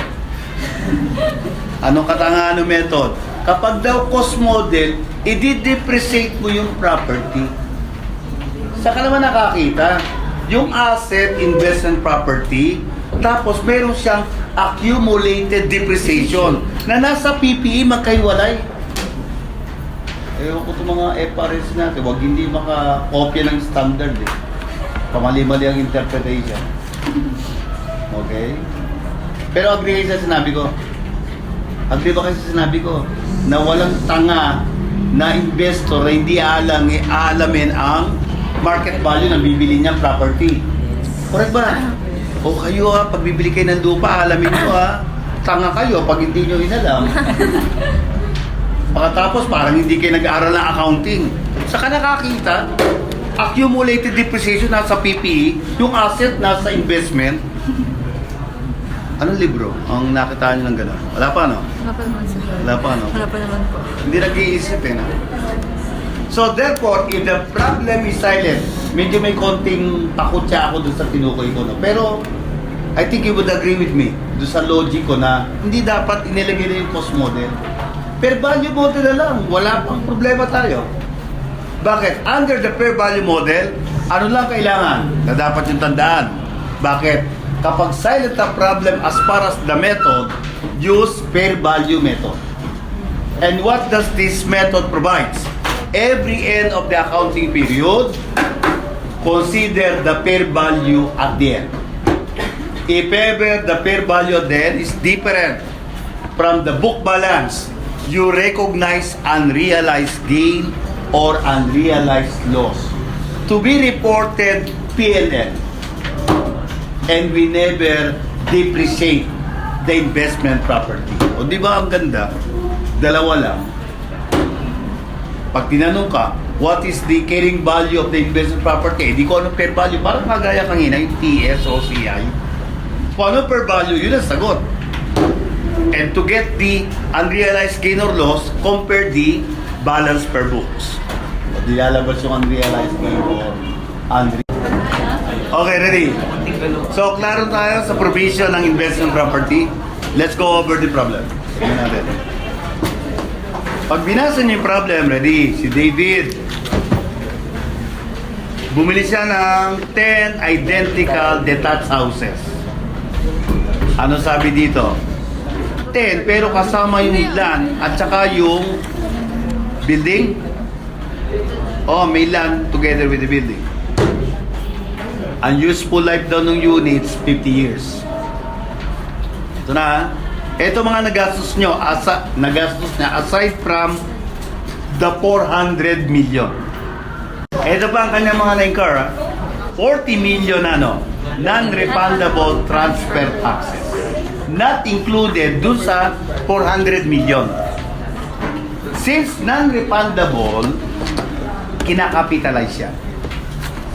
Basta any amount of taxes that you pay but not refundable, take note, under the concept ng financial accounting, kinakapitalize yan sa asset nakuha. Meron pa, legal costs directly attributable to the acquisition. So yung mga notary mo, yung mga bayad mo sa mga lawyer, alam mo niyo naman ang mga lawyer. Okay, ready? Ito pa. Reimbursement to the previous owner for prepaying non-refundable property taxes for 6 months ended June 30, teka na, 2000, teka, palitan nyo yun, 19 dapat yun, 19.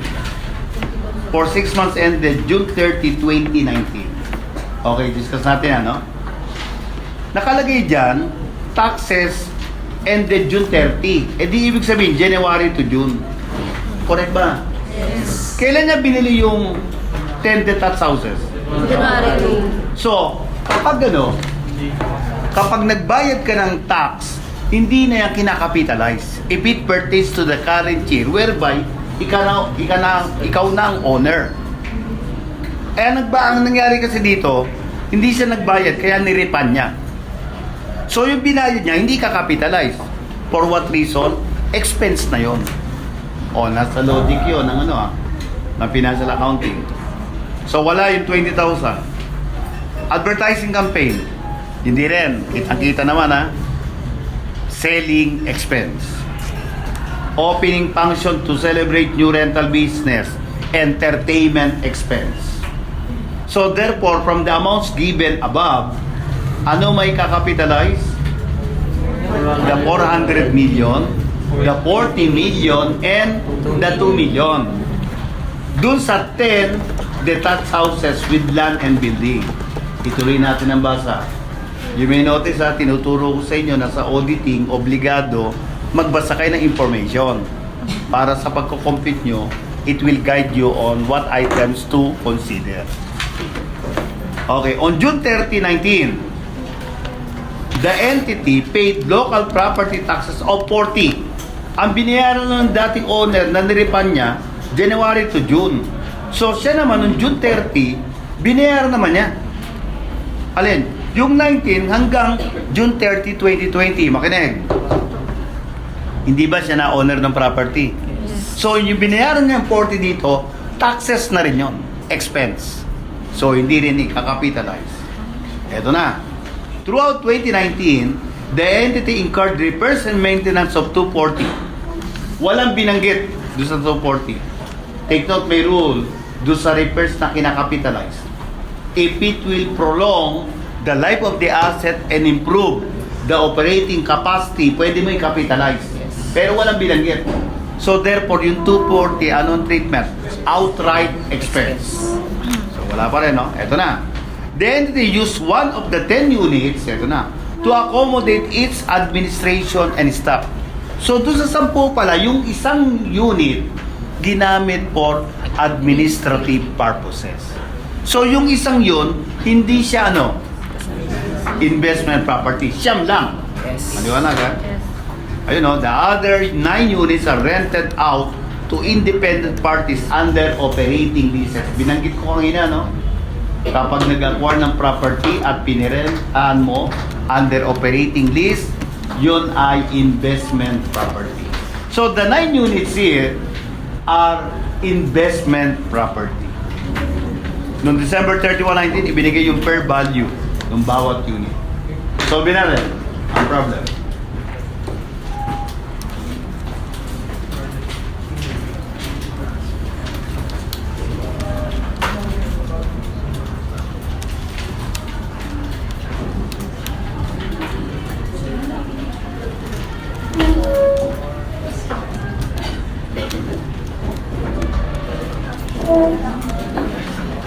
Ano yung first question? Initial measurement po Ng investment property. Hindi yung 9 units. Okay, ready. Problem ano to? 1 ay 6. 4, ay 6. 6. Okay, number 1. Ano yung mga amount na i-capitalize sa SWEBA identified? 400M. Ano pa? 40M. Ano pa? Hindi natin. Total? 442M. 9 units. And the times 9 over 10. Into dice. 397,800. 397. 800. That's the answer for the first question. Ano yung second question? Initial measurement value ng Ng land. Eh di yung land galing doon sa natitira 1 unit. Na sabi doon sa paragraph, doon sa 1 unit, ilang percent yung ano, sa building? 20% yung alin? Attributable To land. Hindi 80% na building. Okay. So our computation do you have? 442 times what? 1 over 10 dire-diretso times 20. Land size tanong sa number 2? Oh, pindot. 8,840,000. Ha? 8,840,000. 8 million 840. 840. Ano? Question. Ano yung question number 3? Building? Opo. Hindi 80% naman to. Opo. So therefore, 442M times 1 over 10 times 80%. 35,360. 37 million? 35. 35 million 360. 360,000. Ano yung question number 4? Gain from the increase. Fair from the increase in fair value. Okay, yung investment property. Bakit? Ibinigay yung per value noong December 31, 19. 50 million. Okay, ready? 4. Per value 12/31, 2019. Given, no? Magkano daw? 50. 50 million per unit. Opo. Eh, siyam yun. 50 million times 9. 450. 450 million. Iko-compare mo sa carrying value. Ito, 397.8. O, deduct nyo. 52.2. 50 to 200. 200. Unrealized gain. Sa nire-report na statement, P&L para sa trading. Ano question number 5? Depreciation expense. Hindi ng building. Ang land hindi dinidepreciate. Naniniwala kayo? Yes. Pag dinidepreciate yung land, huwag na kayo mag-board. Board ka. Ha? Okay. Magkano yung ano? 35? May salvage value? Wala. Sanitan method. Saan na problem? Divided by? 50 years. Ilan? 707. 707.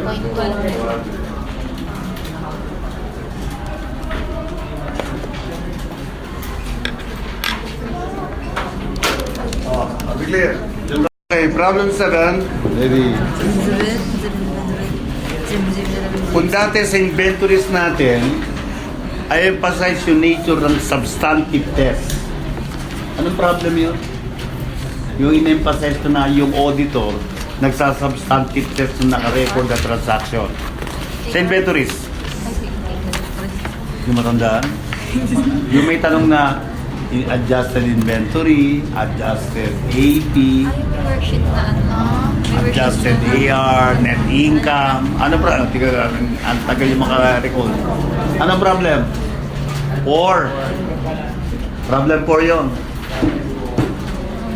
So, sa investment, nagsasubstantive test din ang auditor. Yung naka-record sa investment account, chine-check niya sa supporting documents para malaman niya kung correct or not the entry made by the entity. And if during verification from the documents, the auditor is able to find out an error, an auditor is required to prepare adjusting entry. So, problem 7 is an example problem emphasizing the substantive test procedure by the auditor. O, ini-expose ko na kayo sa mga ginagawa ng auditor sa actual practice, no? Okay, ready? So, si Deborah, yun ang pangalan ng company, merong account title na investment in share or share investment. Merong inilagay siya sa debit at meron din inilagay siya sa credit. Ang gagawin natin dyan sa actual practice, titignan natin ang dokumento. Pagtingin nyo sa dokumento, ayun, nasa additional information. Pero ito problem kaya nasa additional information. Tayo, titignan talaga natin yung mga dokumento. Nagkakaintindihan ba? So, check natin kung tama yung ginawa. So, therefore, ano ang solution pattern dito in order for you to arrive at the adjusting entry? You are going to compare the entry made by the company versus the correct entry in financial accounting. Sa totoo lang, madali yung adjusting entry. Pag pinag-compare mo yung entry made at saka yung correct entry sa financial accounting. Ano mahirap doon? Ano? Madali yung adjusting entry. Ano mahirap kaya doon sa sinabi ko? Yung correct entry. Bakit mahirap? Kailangan alam mo yung sinasabi ng standard. Correct ba?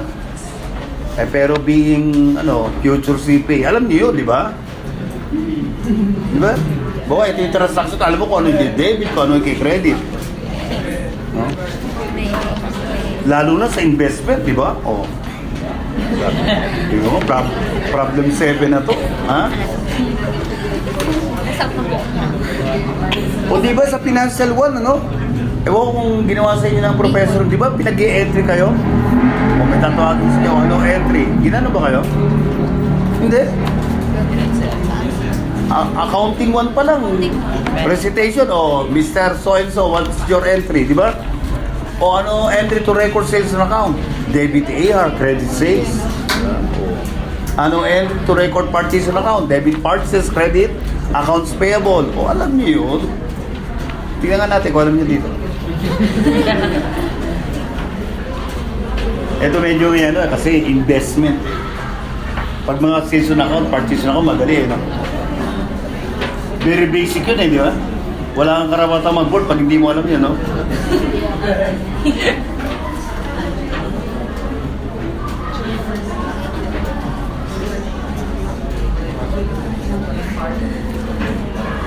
Okay. So, as a working paper for this problem, provide the column headings as follows. First column, entry made. Second, Should be. correct entry na lang. O, ibang professor kasi siya sabi should be. Pag sinabi mong should be, sure ka na talagang tama yun. Kasi should be. Last column mo, adjusting. Okay, we refer to the dates in the additional information. At ite-trace nyo kung naka-record dun sa ledger ng share investment. Tignan natin.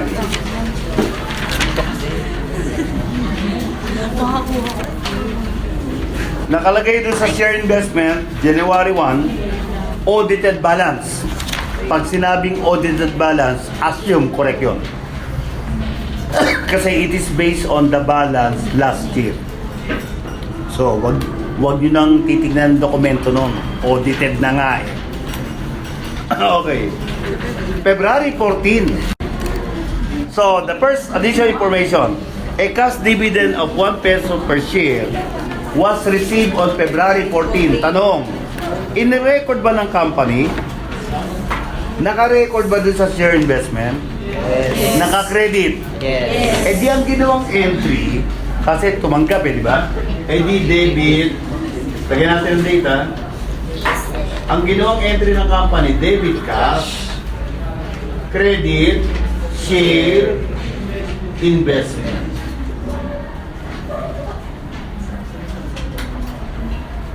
Ano dapat ang entry kung cost method yan, hindi equity method? What should be the entry kapag tumanggap ng dividend? Debit cash, credit, dividend, income. Ayan na. Develop the first adjusting entry. Debit, debit share investment. Ibalik mo yung in-credit. Credit, dividend, income. Magkano? 40,000. Oh, tama ba yung sinabi ko na madali yung adjusting entry by simply comparing entry made and correct entry.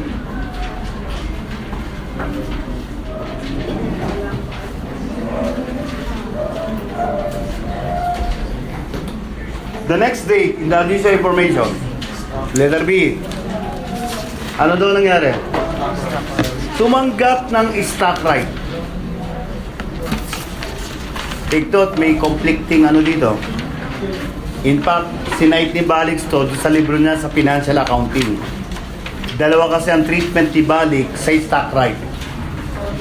Accounted for separately and not accounted for separately. Tapos, pareho na pinakita. The entries involved. Tapos sabi niya, conclusion niya, this sa standard, may tinatawag na tainting provision. Ang ibig sabihin ng tainting provision, conflicting provision. Ano yung conflicting provision doon? Yun nga, yung stock right can be accounted for separately or not to be accounted for separately. Ang depend ni Balix doon sa kanya illustration, na yun daw stock right not accounted for separately, yun daw stock right derivative instrument. Pag sinabi natin derivative instrument, may pinanggalingan na original document. Balance is right there. Ang stock right, kaya ka nagkakaroon ng stock right kasi meron kang shares of stocks. So yung pagtanggap mo na stock right, ito dapat na-explain sa inyo ng professor sa undergrad. Agipin ko na, kulang ng foundation nyo. So, totoo yun, na pag tumanggap ka ng stock right, dahil meron kang shares. Ano ba katuturan ng stock right? Gagamitin mo yun na parang ticket para makabili ng new shares sa company. At pagbili mo, ang amount ng ibabayad mo mas mura kesa doon sa market price ng share. Yun ang katuturan ng stock right. Tapos, minention din ni Balix as a depend to his second column not to be accounted for separately. Nakalagay doon sa paragraph, stock right are stand-alone document. Ibig sabihin ng stand-alone, it must be treated for separately from the shares. Ang depends na yung paragraph na yun. So, kaya sabi ni Balix doon, tainting provision. Pero may final conclusion ni Balix. Ang final conclusion niya, dapat daw, yung stock right ay derivative instrument. Na pag derivative instrument, when the stock rights are received, no entry. No entry. Pero pag ginamit mo yung as stand-alone document, may entry. I-debit mo yung stock right, i-credit mo yung investment account. Ano pagbabasihan mong amount ng stock right? Yung market value per share. Market value bawat stock right, not the shares. Ito na. So, pinapaborahan ni Balix yun as derivative instrument. Kaya nga no entry upon receipt. Si Mr. Serda nyo, ako, mas pinapaboran ko yung stand-alone document issue. For what reason? Ang stock right, pag tumanggap ka, Hindi ibig sabihin nun, gagamitin mo lang para maka-acquire ng new shares. You have the option of selling the stock right. Hindi lang purely to acquire new shares. Pwede mo rin ibenta yan. At sa totoo lang, kahit gusto mo mag-acquire ng new shares, pero wala ka nang pambayad na option price for the new shares, hindi mo mapapractice o may exercise yung stock right. Eh, hindi ka naman tanga para hindi mo pakinabangan yung stock right. So, para hindi ka tanga, ibenta mo na lang, kikita ka pa. Correct ba? Ganun ka practical si Mr. Sertal to pay more what standard have to be taken for consideration. Kaya sa akin, yung stock right, stand-alone document. Para pag halimbawa, hindi mo nagamit, pang-acquire ng shares, ibenta mo. At yan yung mabibenta naman eh. Di magkakaroon ka ng additional income. Hindi ka tanga. Kasi ang stock right, may expiration. Pag dumating expiration, hindi mo na-exercise, hindi mo pinakinabangan. Tanga ka. Di ba? Walang advantage na ano eh. Tinanggap mo nga ako. O ano, hindi mo pinang-acquire. Wala akong ginawa. Useless. Eh, so, para magkaroon ng use, beta mo na lang, no? So, ready for number 2 transaction. Letter B. Yung bang March 15, naka-record sa investment account? Hindi. Eh, yung entry made, ready. Ne. No entry. Dapat may entry. Sinabi ko na kanina. Debit what? Stock rights. Credit share investment. Paano kino-compute? Number of stock rights multiplied by the market value of the right. According to letter B, magkano market value ng right? Bawat isa. 10. Ilang stock right ang tinanggap? Eh di ko ilang shares?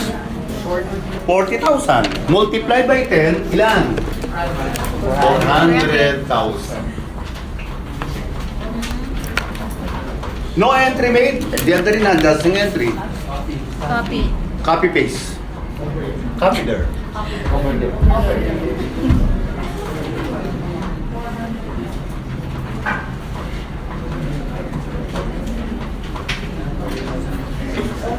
Okay.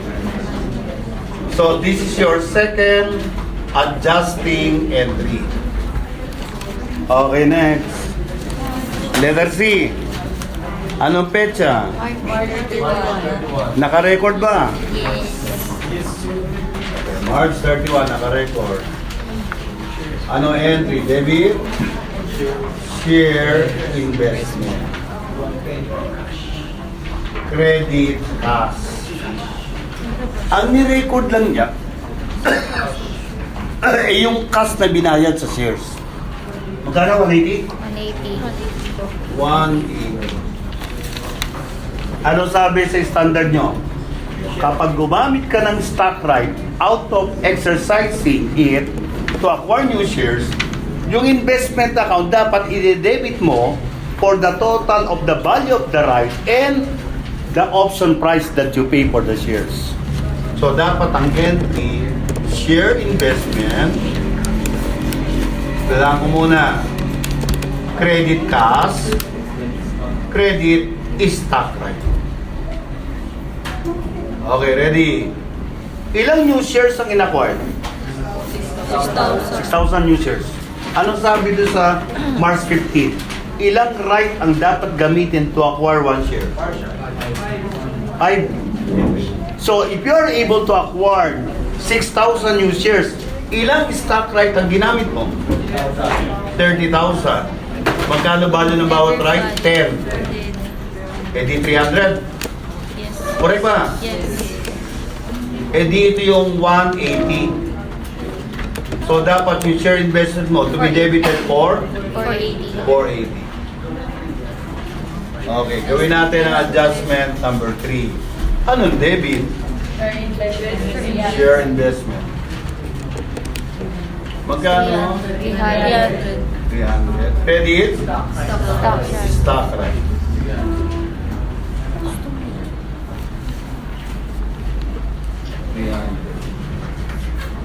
That's March 31. Next. Ano sumunod? April 1. April 1. The remaining rights were sold for 120. Ilan pa yung natitirang right? Ano? 10 na lang. 10,000. Na ang value ng 100. Okay, naka-record. Yes. Ano kaya ni-record? Debit ba? April ano? 1. Anong ginawang entry? Debit? Cash. Credit? Share? Investment. Kaya naka-credit yung share investment. 120. Dapat ang entry ano? Debit? Cash? 120? Correct ba? Credit? Stock, right? 100? 100 ba? 10,000 times 10. Correct ba? O kulang ang credit. Ano yung credit mo? Gain on sale. 20. Gawa tayo ng adjustment number 4. Debit what? Ha? Share investment. Share investment. 120. Magkano? 120. 120. Credit? Gain. Gain on sale. 20. 20. Credit is stock right. 100. Sumunod. E. Meron ba? Meron. Okay, 4,600 shares were sold for 220. Naka-record? Yes. Anong pecha? 230. So, debit, cash. Credit, share investment. Correct ba? Yes. Magkano? 220. 220. Ilang shares yung binenta? 46. 46. Eh, di ba 40,000 yung ano? Pwede, dapat ano yun? Poprorata mo. So, ano dapat dito? Debit cash. 220. Credit share investment. Dapat paano computation? 4,600 shares divided by 40,000. Correct ba? Yes. Times what? Magkano yung value nung January 1? 16. 1.6. Less mo to 400. 1.2. Multiplied by 1.2 million. Ilan? 13 million 800. Ano? 13 Ano? 138. 138,000. 138,000. Eh di dapat credit, gain on sale. Bakit 1.2? 1.6 less yung 400. Okay? Magkano gain? 82. 80. Ano ang adjustment number 5? David? Share investment. Ilan? 82. Yes. Credit gain on sale. 82. That is, these are the answer for the first requirement, adjusting entry. Ano yung second requirement? Adjusted balance.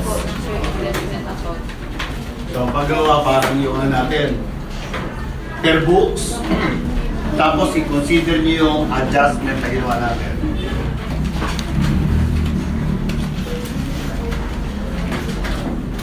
Okay, this for requirement number 2. Share investment.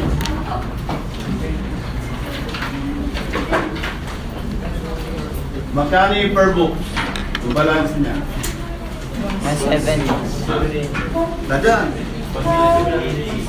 Ha? 1780. Hindi. Total yun eh. Ano ba kayo? 16. Total debit credit yun eh. 1.6. Ha?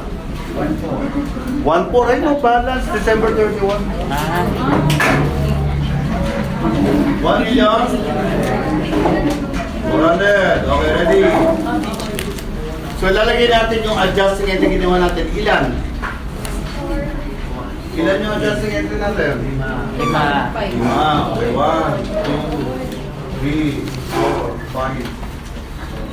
5. Pag naka-debit sa adjusting entry yung investment, add mo. Pag naka-credit, deduct. Ready? Tingin sa adjusting entry. Number 1, add deduct. Add. Magkano? 40. 40? Yes. Number 2, Down. deduct. Magkano? 400. Next. Add 300. Add 300. Next. Add 120. 120 add. Yes. 5. Add 82. 82 add. Yes. Oh, kindutize. 1542. 1 million. 542,000. 500. 42. 1542. Balance. Is the answer. Adjusted. Per book.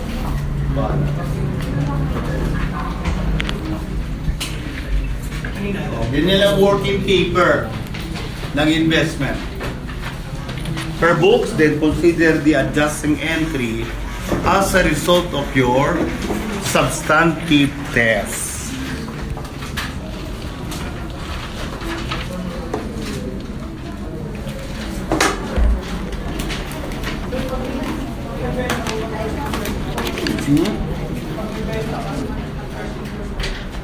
Pag silent na problem, assume first in, first out.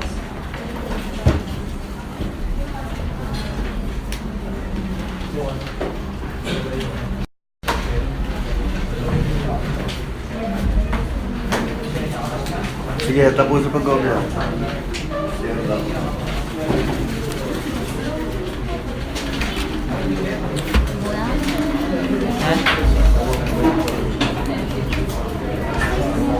Kaya tagal mo mag-compute eh.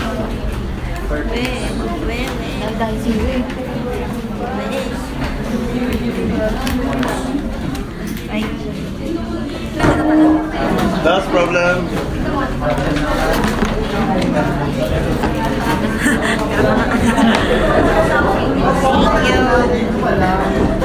Huwag ka makitawa, hindi ko yung tinatawanan namin.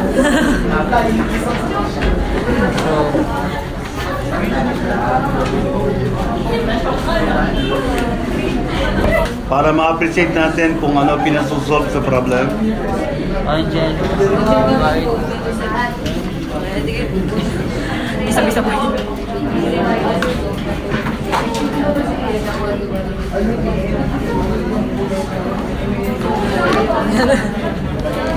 Okay, ready? Tungkol saan ang problem 8? Investment in bonds na long term. Amortized cost. Pagdating sa second paragraph, may binanggit. Nagkaroon daw ng financial difficulty yung nag-issue ng bonds na corporation. So there's an indication of impairment. Correct ba? Paano ba kino-compute ang impairment loss? Ready ha? Sa financial asset at amortized cost, i-compare mo yung per value, which may be given in the problem, at saka yung kanyang updated carrying value. Kapag mas mababa yung per value, the difference is impairment loss. Eto na. Sa standard, kino-consider ba yung gain on reversal of impairment? The answer is yes. Pero may ruling. You can recognize gain on reversal of impairment provided the gain should not exceed the impairment loss initially recognized. Ibig sabihin, hanggang ano ka lang, impairment loss. Halimbawa, nag-recognize ka ng impairment loss 100. eh nung mag-compute ka ng gain, 120. Hindi pwede 120. Hanggang 100 ka lang. That's the rule about recognizing gain on reversal of impairment. Okay, ready? Anong petsa in-acquire ni DJ yung investment in bonds? Initial. January 2017. Ano tanong sa number 1? Carrying value. December. E di mag-a-amortize tayo. Yes. Okay. Ito na. Grabe man to. Okay. Hindi mo ito problem dito.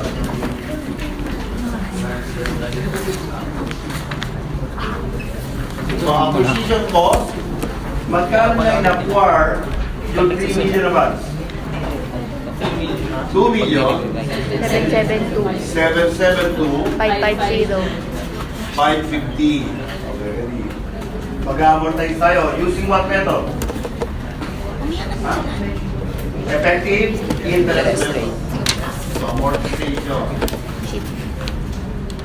Since ang base value ng bonds ay 3 million, in-acquire mo ng 2 million 7, discount ang i-amortize mo. Yes. So, the amortization should be added. And how do we compute the amortization? Nominal interest. At saka ano? Effective interest. The difference. How do we compute the nominal interest? Base value multiplied by nominal rate. Ano nominal rate ng bond sa property? 8%. Magkano base value? 3 million. Times 8%. Yan. 240. Effective interest, paano kinocompute? 10% ito. 60,000. So, 10% of acquisition cost. Eh di ano? 277, 255. Get the difference. 37, 255. Yes. Iyan nyo. Ilang pag inaan? 289. 2 million, 809. 809, 805. ano? 805. 805. Yes po. Ano, tama? Yes, sir. Yan yung carry value 1231, 2019. Magkano ang per value sa second paragraph? 1.5. Hindi po 17. So, mas mababa fair value. Hindi po 17. E di, impairment loss, magkano? 1,309,805. Ay, teka, ano ba ang tanong? 27. Carry value lang? Opo. O, yun lang. Okay, kung tanongin kayo, magkano yung impairment loss? Ito. Tinanong ba? Sa 28. Yes, Ah, sir. tinanong. Question number 2. 2? Ah, yun. Iba. Ito yung 18 eh. Yes. Isa pa ang amortization. Yes. Correct ba? Correct ba? 17 to eh. Ano? Tama, sir. So, isa pang amortization. So, ito amortization ng 18. Adule. Amortization 20. 17 no? 17. 17. So, ito 18. Okay, ni. Hindi magbabago. 240. Effective interest, 10% nun. 280. 280, 981. 980. 0.5. Round off. O, ilan? Hindi siya niround off. Ilan? 49. 40, 980. O, pindot. May 0.5 yan, hindi ko na sinama. 980.5. 2850. 2850. 785. 70. Ito i-compare mo. Carrying value to. 1231.80. I-compare mo sa per value ng 2018. Given yata, 1.5? 1.5.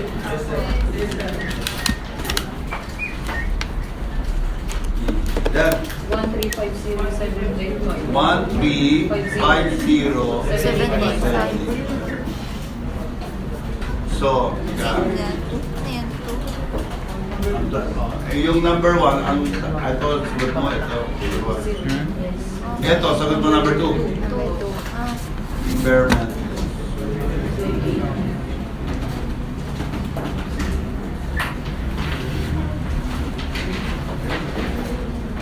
Ano question number 3? interest income. Interest income na 19. Ready? Kung hindi siya impaired, ang interest income mo, 10% dito. Kung hindi impaired, kasi di ba kapag effective interest method, ang sinasabi kong interest income, EI. Eh, kaso mo na impaired. Kapag na impaired, ang pagbabasihan mo yung per value. So, for number 3, it will be what? 1.5 million times 10%. 150. Ilan? 150. 150,000. So, number 3 yan.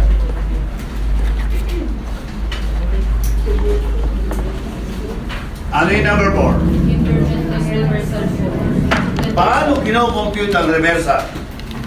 Ang gagawin mo, whatever is the per value nung year na yon, i-compare mo naman sa carrying value as if in prior year there has been no impairment that occurs.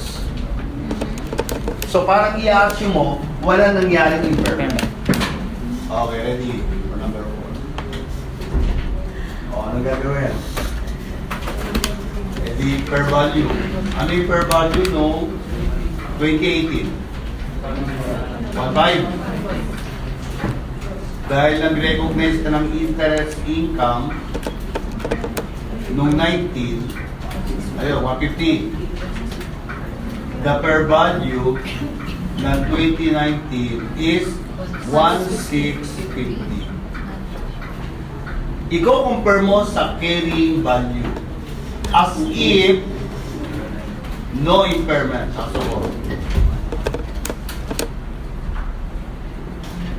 ito ay 2018. So, mag-amortize pa tayo ng isa. Ready? Nominal. Gano? 240. Effective interest. Eh, di 10% ito.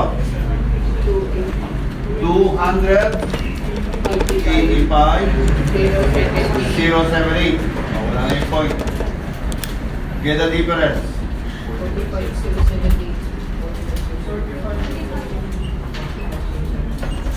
Ilan? 45,070. 45078. Pakya. Bakit nagkakamali yung lumalabas sa akin? So ito yung carrying value. 1231. Ah, ito yan. Ilan? 600. 169,070. 1 million? Ay, sorry. Ay, Teka. Yung muna 280. ah? Ha? Galing. Atin yung muna itong dalawa. 2 million 895. Ito ba? 863. Oh. Compare mo yung 1650. 1245. Ilan? 1245. 1,245,863. 863. Ano to? Next. Positive. Dino reversal. Pwede ba i-recognize? Ha? Pwede ba?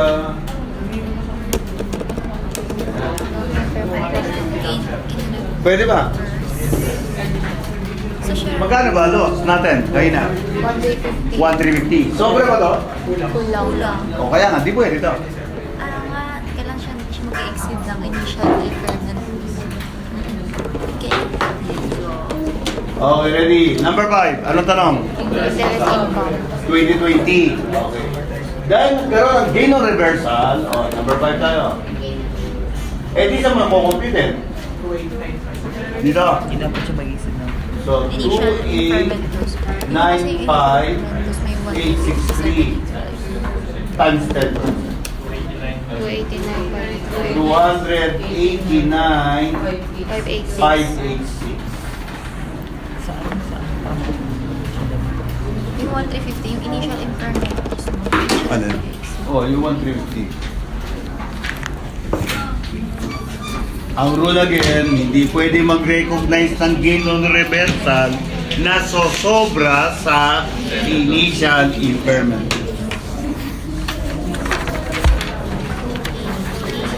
Talaga, kasi hindi talaga. Wala talaga. It's a rule. Kahit hindi rin yung 150 lang. Ano? Halimbawa, sagot mo dito. 1-4. 1-4, hindi pwede 1-4. 1,350 lang. Ayun pa rin. Limitado ka lang sa impairment loss. Oh, okay? Yes. Okay. So yung problems ko din na hindi now, I emphasize there yung important things about investment topics. Of course, meron din mga minor topics sa investment. Pero if ever, lumalabas yan sa PAR, sa P1. Ano, pag-itin natin. About the issue of yung sa insurance policy ng mga key officers ng company. O ano yung investment account daw? Cash surrender value. Hindi ka kasi Ano yung cash surrender value? Ito. May mga stable companies, pinapa-insure nila yung life ng kanilang key officers. Ang nagbabayad ng insurance premium, company, recorded as interest expense. Ano pakinabang ng company if ever they subjected their officers to insurance in case anything happened to the insured officer? There's something that the company may receive from the insurance firm. Of course, wala yung yung bad faith na gagawin sa insured officer na para makuha yung insurance proceed, papatayin yung officer. Walang gano'n. Ang pinag-uusapan natin dito, kung sakali, bawa, sickness, or death because of accident. So yun. Pero yung vice president, pinatay yung presidente, para maging presidente siya, hindi bibigay na insurance firm yung proceeds. Okay? So, eto na. In our country, these insurance companies are very competitive. And they want that there are many companies insuring the life of their officer. For that reason, kaya lumabas yung stand about the treatment of cash surrender value. Kaya yung mga insurance firm, ano ginagawa? To encourage insurance. Ang gagawin nila, sasabihin nila, for example lang, at the end of the third year, you'll be receiving cash surrender value, an amount which the company can get as additional funds from the insurance firm to be used for their operation. Eh di very encouraging. Kasi hindi ka uutang, manggagaling lang out of the insurance coverage. Ano treatment dyan sa standard? When the company receive insurance cash surrender value from the insurance company, tinitreat yun as what? Reduction sa insurance expense account. Di ba sila nagbabayad ng premium? Ano entry nila pag nagbayad? Debit insurance expense, credit, cash. When they receive cash surrender value, ano entry? Di debit, cash surrender value, credit, insurance expense. Kaya sa problem sa PAR, hindi tinatanong how much the cash surrender value. Ang usual na tanong, how much the insurance expense. So therefore, paano nyo sosolvin mga ganong tipo ng problem sa PAR? Very easy. Amount of insurance paid, deduct the cash surrender value. Yung remainder, yun ang tinatawag nating correct insurance expense. Ngayon, hindi lang naman yon ang tinatanggap natin sa insurance firm. To make it also attractive to the company, the insurance firm also provide dividends every year end. Pag tumanggap ng dividends ang company from the insurance firm, ano ang treatment? Isa lang, reduction sa insurance expense. So, iyan natin ang final conclusion. Pag ang tanong pala sa PAR, how much the insurance expense? What's the complete procedure ng computation? Amount of insurance premium paid, you are going to deduct two items.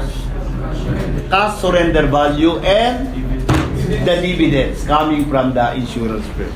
And presto, you can get the insurance expense. Oh, klaro ba yun? Another one. Yung pag-determine ng future value ng mga funds that are being set aside by the company. Like what? Yung mga sinking fund. Ano mga usual question na na-encounter nyo sa financial accounting? Question asking you, how much the future value of a certain amount set aside now after 10 years? So, ginagamitan ng ano? Present value factor. Oh. For example, 100,000 was set aside every year. How much will it be on the 10th year? About 10 years. Mong mag-accumulate. E di gagamitan niya ng present a future value. The amount that is being set aside periodically, ano gagawin? Imu-multiply o i-divide sa future value? Ha? Imu-multiply. Okay? Kapag ang tanong, what is the maturity value of 100,000 set aside now up to 10 years? Ulit ha, amount set aside, anong gagawin nyo? Imu-multiply nyo sa future value of ordinary annuity.